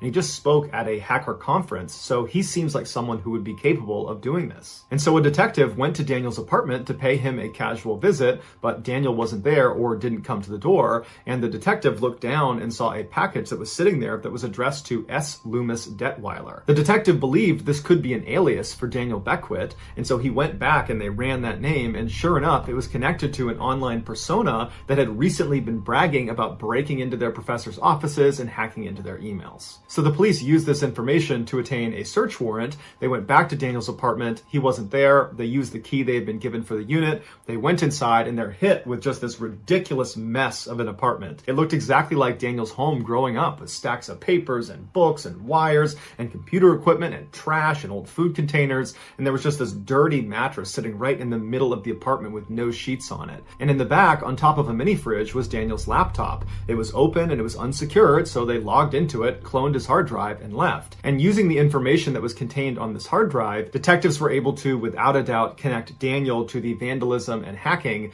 that had been taking place at his college. Daniel was arrested and charged with a number of serious felonies, but shortly before his trial, Daniel struck a plea deal and then immediately took to Reddit to tell the world that he fully expected the state governor to pardon him because he had made a number of significant contributions to his campaign.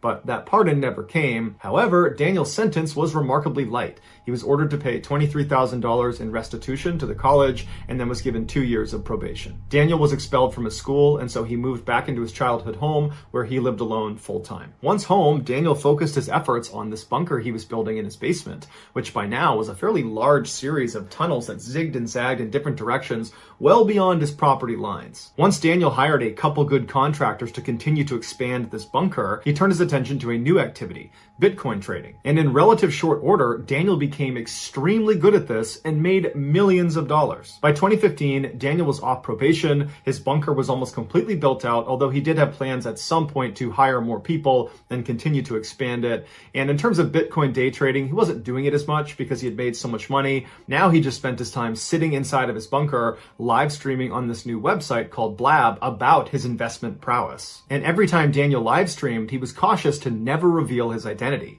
And so he used the username 3alarm lamp scooter, and he wore a large fire protection hood over his face, and he used a voice changer. Within his small but avid following on Blab, there was one 19-year-old named Askia Kafra who completely idolized Daniel, even though he only knew him as 3alarm. Askia was from a middle-class home, and he was the son of immigrants from Trinidad. He also lived only 15 minutes away from Daniel, but he didn't know that because Daniel never gave up where he lived because he was so obsessed with protecting himself against a potential nuclear attack. He just told people he lived in some underground bunker in the middle of Virginia somewhere. Askia longed to be successful and rich, which is part of the reason he idolized Daniel so much. When he was 18 years old, he received a $100,000 settlement for a lead poisoning case, and he for a second got to live the life of someone rich and famous, and he blew it immediately on expensive dinners and rented Mercedes and BMW cars. And once the money was all gone, he was certain he could get it all back. And his big plan is he was going to build an app called Equity Shark, which is basically crowdfunding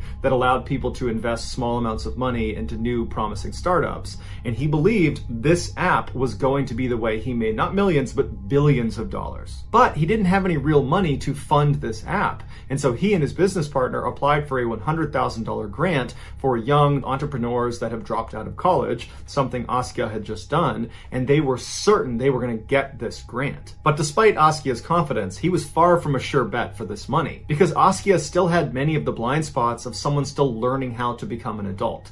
And one of his biggest blind spots was how quick he was to trust people. And so it was shortly after Askia and his business partner had applied for this $100,000 grant that Askia came across Daniel on Blab, and he was so taken with him, and he's got all this money, and he's so successful. And that's when Daniel told his followers that he was open to new investments. And so Askia, who wanted to get closer to Daniel and figured he could use some additional money because even when they got this $100,000 grant, they would need more money to build the business, he decided he would ask Daniel if he and his business partner could pitch him on Equity Shark. And Daniel agreed. And so in June of 2016, Askia and his business partner went to this hookah bar that was about 20 minutes away from Askia's home. And there they sat, waiting for 3alarm lamp scooter to walk through the door. And they didn't know what he was going to look like because whenever they saw him on his live streams, he had that big fire protection hood on. But as soon as Daniel walked through the door, they immediately knew it was him because he had this comically bulky shirt on where it was obvious he had a bulletproof vest on.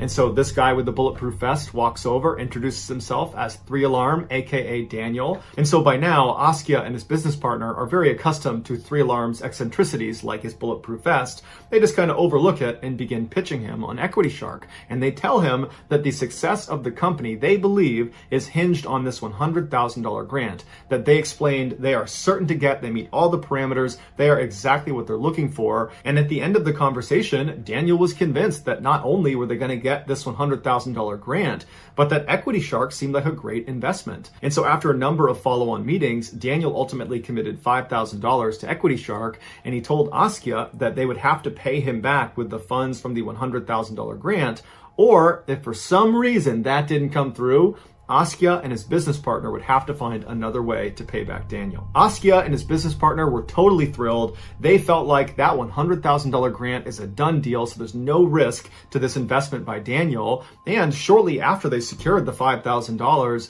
the manager of the $100,000 grant program called Askia and said, hey, you guys have made it to the second round of applicants. We need you to fly out to San Francisco and pitch your company to us. And so they're totally excited. They tell Daniel that everything's progressing exactly as they planned, and they fly out to the West Coast, but they book their flight to LAX, not to the airport in San Francisco. So they land 400 miles south of where they needed to be. And so they're cussing themselves for being so stupid about this, and they realize they can't even rent a car. They're not old enough to rent a car. But they were old enough to rent a U-Haul. So they rent this huge U-Haul and they start bombing up the coast towards San Francisco to make this meeting in time, but they plugged the wrong address into their GPS and did not go to the right building. They went in the opposite direction. And so by the time they finally got all the way back to the meeting place in San Francisco, it was too late, and the manager that was waiting for them was clearly upset about it and said, just go home, we'll be in touch by phone. Back home, Askia was totally embarrassed when he told Daniel about their botched trip,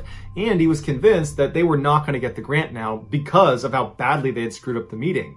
And so Askia began asking Daniel if he would give them more money, because maybe if they use that additional money to bolster the app and make it more appealing, they will have a better chance at getting that $100,000 grant. Daniel eventually said he would commit more money, but Askia picked up that he was really hesitant and just seemed not to be very interested in Equity Shark anymore. And so Askia, hoping to stay in Daniel's good graces and wanting to make sure he was confident in this investment, he said, hey, let me do something for you. I heard on one of the channels online that you're looking to expand some of the tunnels inside of your bunker. Let me do that for you. Daniel, who was looking to expand his bunker, was eager to hire Askia, but he told him that if you're going to work for me, there's going to be heavy restrictions on how this goes, because it's a very secret location. I don't want this to leak out, where my bunker is, because as you know, there's going to be a nuclear attack on the United States any day, and my bunker is one of the only places that's going to be safe. Askia said that was totally fine. He would do whatever Daniel needed. So on January 28th, 2017, just after 2 a.m., Askia sat outside his house waiting for some car to come pick him up. And at some point, Daniel showed up in a minivan, and he walked up to Askia, he led him into the van, and then he put goggles that were blacked out on his head. And then Daniel drove around in loops up on the highway and back around neighborhoods, giving the impression to Askia that they were actually going somewhere far outside of Maryland, but really they were only going 15 minutes away to Daniel's actual house. And when they got to Daniel's house, Daniel made Askia keep the goggles on. Daniel got out and he led Askia by a string into the house. And once they got inside, Daniel had to carefully walk him around all the junk that was piled up all over the house. They made their way all the way to the back. They went down the stairs into the basement, where Daniel had intentionally created this unbelievable maze all over the basement floor with chicken wire and stacks of bikes and books and more junk. It was designed so anybody who was working inside of the tunnels, that even once they came out of the exit, wouldn't even know how to get out of the basement. And finally, after bringing Askia all the way through this maze, he stopped him right in front of this hole in the ground that was the entrance into the underground tunnels. And at that point, he told Askia to remove his goggles. Daniel told him to hop down and take a look. So Askia hopped down and he's looking around and he's seeing these massive tunnel systems pushing out in all directions, and all of it is extremely well lit. And he couldn't believe what he was looking at. And he's looking at Daniel like, how far does this go? And Daniel said, it's huge. It was at this point that Daniel handed down to Askia a pickaxe, a shovel, and a hard hat. And he explained to him that anytime you're in the tunnels, I'm going to have to cover over this hole because I can't even have you in the basement. It's too much of a security threat for me. And in fact, I'd prefer it if you worked multiple days in a row, because anytime you leave, we're going to have to do the whole blindfold thing. And so you should anticipate living in the tunnels for days at a stretch. But don't worry, there's a mattress down there, there's Wi-Fi, everything's well lit up, and there's a 5-gallon bucket if you need to go to the bathroom. And so Askia, who trusted Daniel, didn't love this setup, but in a weird way, he was just kind of excited to be a part of this guy's life, this guy who he believed was just this really amazing person. And so over the following winter and spring, Askia would make the blindfold commute all the way to Daniel's house 15 minutes away, and then he would spend multiple days down in the tunnel chiseling away into these different tunnels that Daniel wanted expanded. But as well as it was going working for Daniel, Askia was dealt some bad news at the end of the spring when it turned out Equity Shark was turned down for that $100,000 grant. Askia was surprised, he was crushed, and he now knew he would have to pay back that $5,000 that Daniel had invested in Equity Shark because he wasn't getting it from the $100,000 anymore. And so he asked Daniel if he could increase his hours in the tunnel to try to pay back that debt. Daniel agreed, and so on September 10th, Askia was back at Daniel's house, and he was down inside the tunnels in one of the lowest sections that required squeezing through a very narrow section that Askia had actually texted his friends about and said that section made him really claustrophobic, but he had to do it. He needed to pay back the debt. And so later that day at 4 p.m., when Askia was down in that lower section, the power in the tunnel suddenly went completely out. So it's pitch black. And so Daniel, who was upstairs, recognized it happened. And so he navigated through all the junk upstairs, came downstairs, navigated the maze all the way to the circuit breaker in the basement, and he flipped the switch. And the power went on, but Daniel heard a loud buzzing sound coming from upstairs in the kitchen. And so worried that could be an electrical fire, he turned back off the circuit breaker, putting Askia back in total darkness down deep inside of this tunnel. And Daniel went back through this really epic maze in the basement, went up the stairs into the kitchen to investigate the buzzing sound, and as soon as he left the basement, he could smell smoke. And he turned around and looked down into the basement, and he could clearly see smoke was filling the basement. And so Daniel ran downstairs and he yelled out for Askia, and somewhere way down in the tunnels, he heard Askia yell out, "Hey dude, what's going on?" And Daniel's like, "Come on, you gotta get out of there." But he was totally overcome with smoke, and Daniel had to run back upstairs, ran outside, he caught his breath, and then he charged back into the house, down into the basement. But as soon as he got to the bottom of the stairs, he didn't see Askia, but he saw flames leaping out of the entrance into the tunnels. And he knew Askia was down there, and he's screaming for Askia to get out, but he didn't hear from him. And at some point, Daniel just had to turn around and leave because he was totally overcome with the heat and the smoke. A neighbor saw Daniel come running out. They saw the smoke coming out of his house, and so they called 911. And so while Daniel paced outside screaming for Askia, Askia is down in total darkness. There's smoke filling up the tunnels, and he began making his way across that very tight section. But once he got out of there, he had no idea where to go because this tunnel system was huge and all the power was out, so it's pitch black, and there's smoke inside of the tunnel. And so he desperately starts crawling all over the tunnel. He's hitting dead ends, and finally, miraculously, he makes it to the exit of the tunnels. Everything around him is on fire. He leaps out, but now he's in a basement that's covered in smoke, and every time he had been led to that point in the basement, he had been blindfolded. He didn't know how to navigate the maze, and so he's looking out and it's all smoky, and all he can see is there's one window on the far side that he might be able to get to. And so he starts leaping over the chicken wire and the bikes, and he sneaks past a furnace, and it's just flames and smoke all around him, and he gets to this little shimmer of light, which is the window, except he realizes there have been metal bars placed in front of it. There's no way to get through it. But in his desperation, he grabbed a rolly chair and he put it in front. He climbed on top and he managed to break the glass, but then he couldn't get through the bars.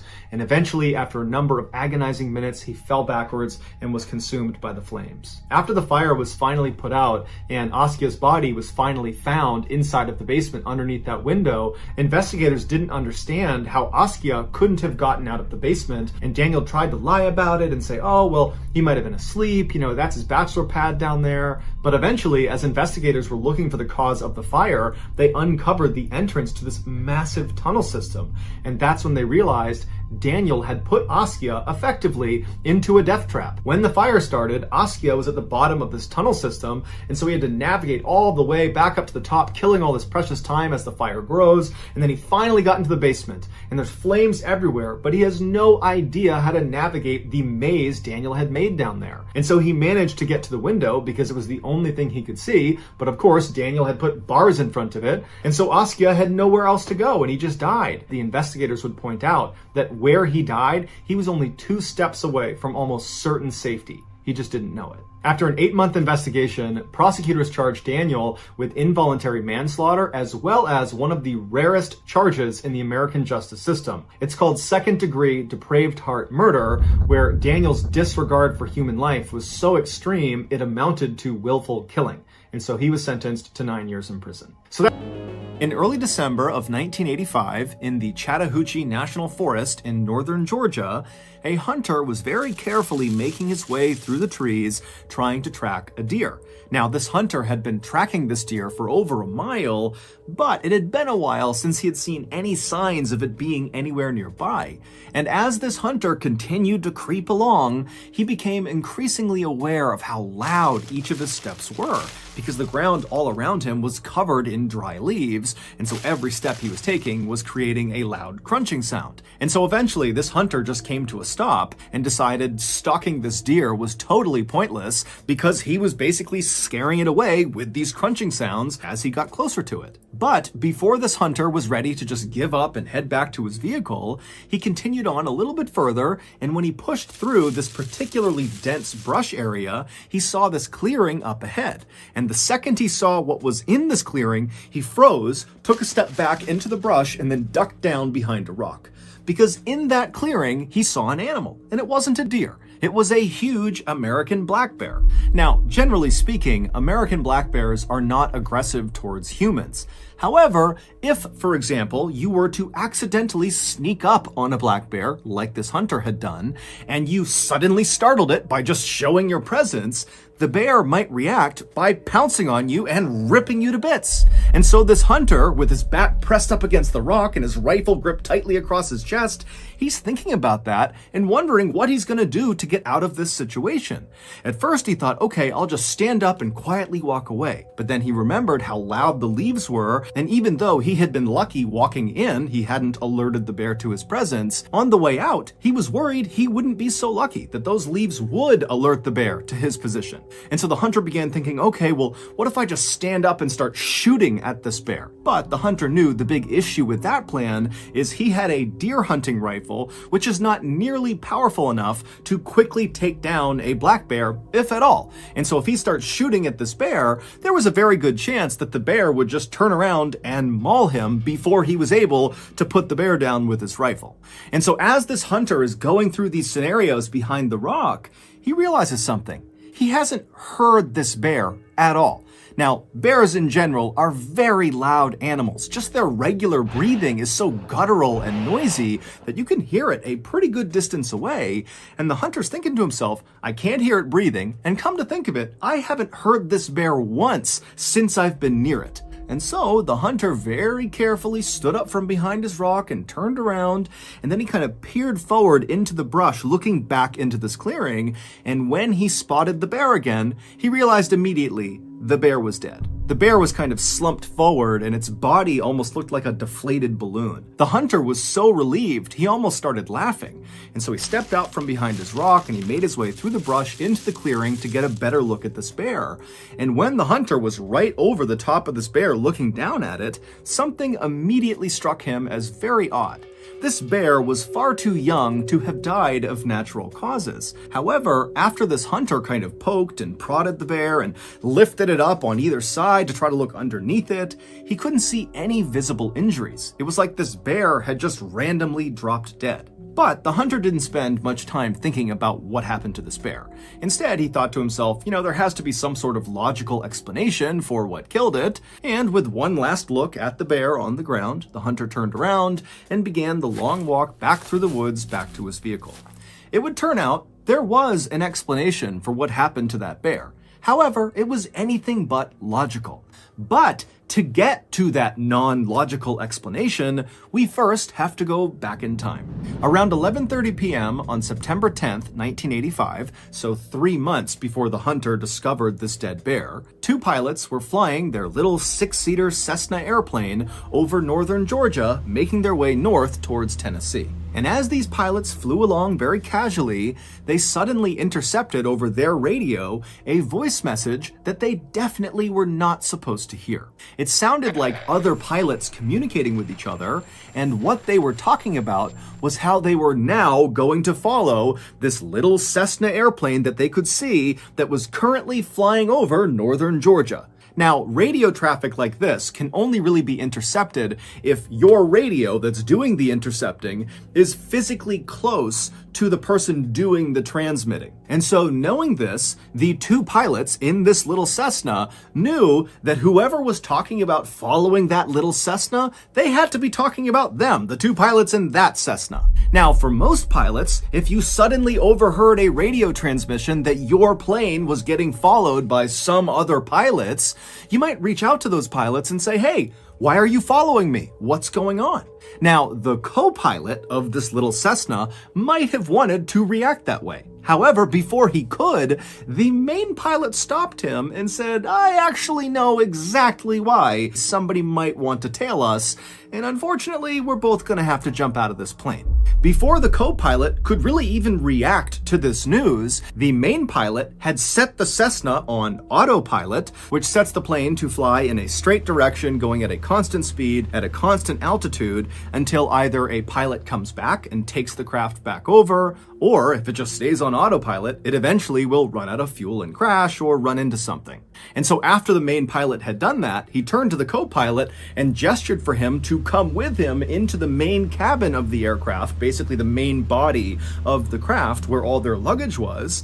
And the co-pilot, he's so confused about what's happening, he's so panicked that he just follows the main pilot. So the two of them, they climb back over the two front seats, they go into the main body of the craft, and the main pilot begins strapping parachutes onto some of their luggage. And as he's doing this, he tells the co-pilot to open up the side door of the plane. And so again, the co-pilot is just so caught off guard, he has no idea how to handle this, and so he reaches over and he slides open this door of this moving plane. And as soon as he did, this huge rush of cold night air blasted inside of the cabin, and it became so loud from the howling wind coming in that the two pilots couldn't even talk to each other. And then the main pilot just began pushing the luggage out of the plane just into the night, falling straight down to the ground far, far below them. And at some point, the co-pilot just joined him and began pushing the luggage out of the plane.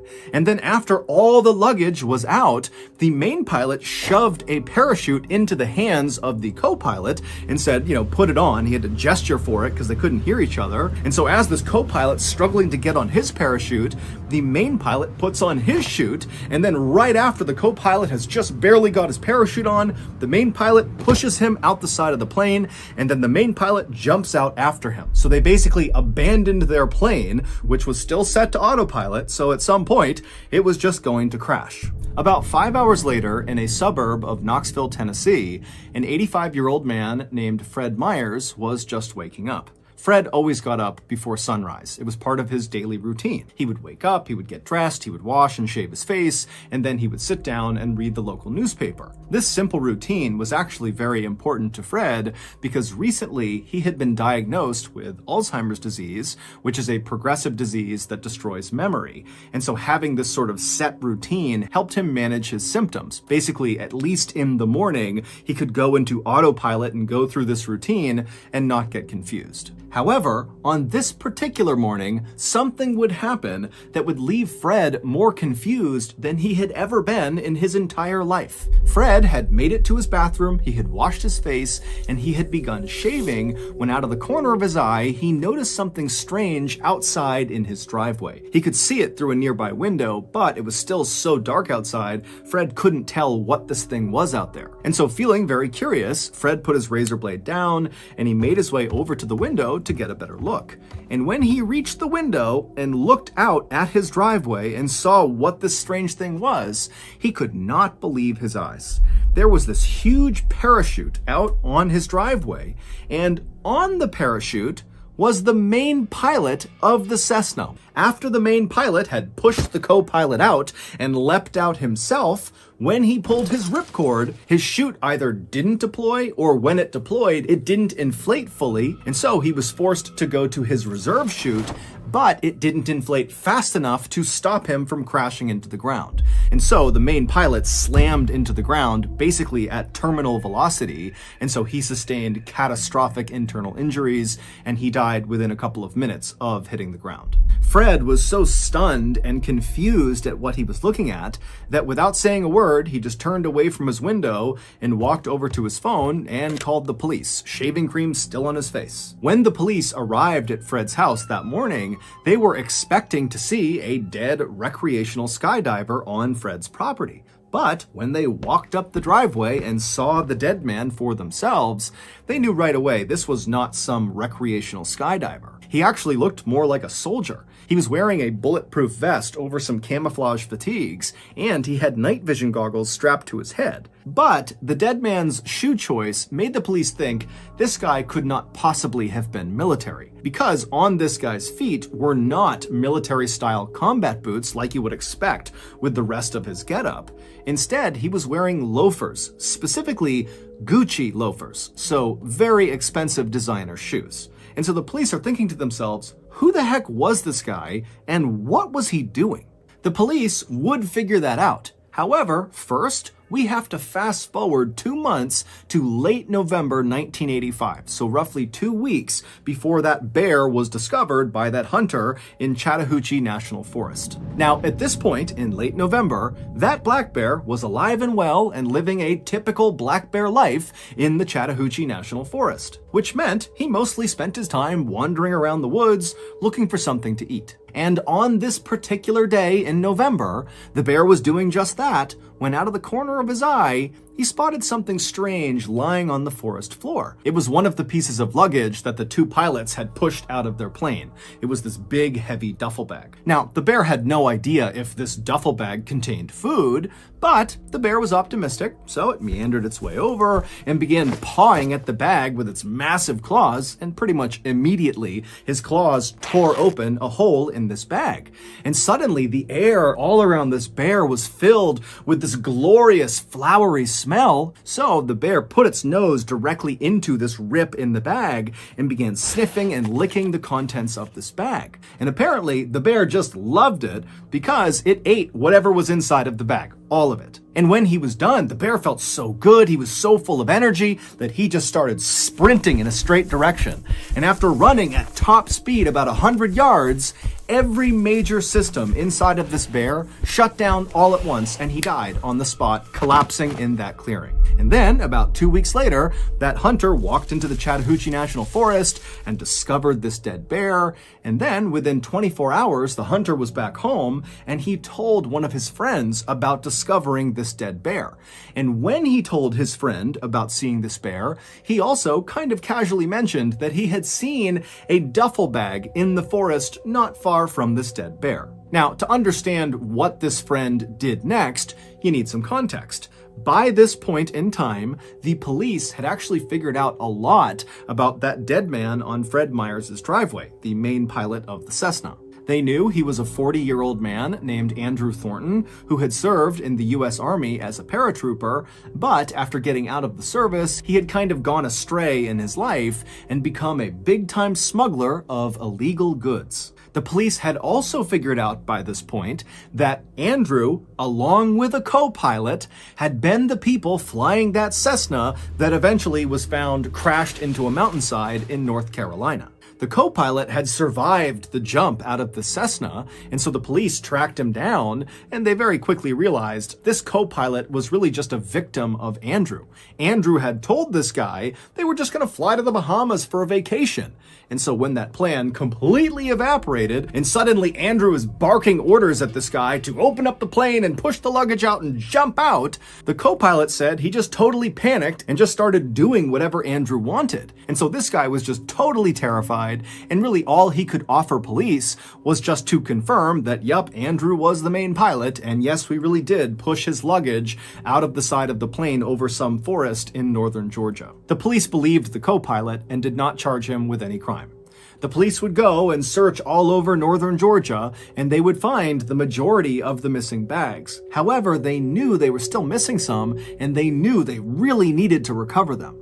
And so, around the time that this hunter is telling his friend about this bear encounter and this duffel bag, the police were constantly having news outlets tell people in northern Georgia that if you see one of these duffel bags attached to a big parachute or something, please come forward and tell us. We are looking for these. And so the hunter's friend thought, you know what? That duffel bag he mentioned out in Chattahoochee National Forest, which is in northern Georgia, might be one of those bags. And so the friend called authorities. Authorities were thrilled to get this tip, and so they charged out to the Chattahoochee National Forest, and they made their way out to where this dead bear was, and then sure enough, about 100 yards away from this bear was this bag, and it was one of the bags they were missing. Except the bag was empty, because, as we already know, that black bear had eaten everything inside of this bag. And as you might have guessed, that bag, along with every other bag that had been cast out of the Cessna that night, was full of cocaine. Because Andrew was a drug smuggler. And on the night he and his co-pilot leapt from the Cessna, he was trying to smuggle 900 pounds of cocaine from South America into the United States. That transmission that Andrew and the co-pilot suddenly overheard on their radio as they were cruising along in their Cessna was the sound of federal agents within the U.S. Customs and Border Protection Agency who had been tipped off about Andrew's big drug run, and so they really had sent 2 planes to go follow him and potentially intercept him. And so the authorities standing in the Chattahoochee National Forest looking down at this empty duffel bag had no idea where the cocaine went that was supposed to be inside of it. But on a hunch, they decided to bring the body of the dead black bear back with them and perform an autopsy on it. And sure enough, during this autopsy, the medical examiner would open up the bear's stomach, and the examiner would say the stomach was, quote, packed to the brim with cocaine, thus ending the mystery of how this bear died. It died from a massive, massive cocaine overdose. But the bear's story did not end there. Normally, after an animal is autopsied, they are cremated. But for some reason, this medical examiner decided not to do that, and instead, he had the bear taxidermied, and then he gifted this taxidermied bear to the Chattahoochee River National Recreation Area. And then from there, the bear changed hands many times. Over the next 2 decades, no one knows exactly who had the bear and for what reason, but there were reports that at least at one point it was stolen from a storage facility, and then it was sold at a pawn shop, and then at some point the bear was in the possession of famous country singer Waylon Jennings, and then finally, the bear found its forever home. Today, the bear is on display at the Kentucky Fun Mall in Lexington, Kentucky, and around its neck is a placard that reads, "Cocaine Bear." So, that's gonna do it.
If you got something out of today's episode and you haven't done this already, please offer to make the like button a ham and cheese sandwich, but don't unwrap the cheese slices. Also, please subscribe to our channel and turn on all notifications so you don't miss any of our weekly uploads. We have a podcast called the MrBallen Podcast that puts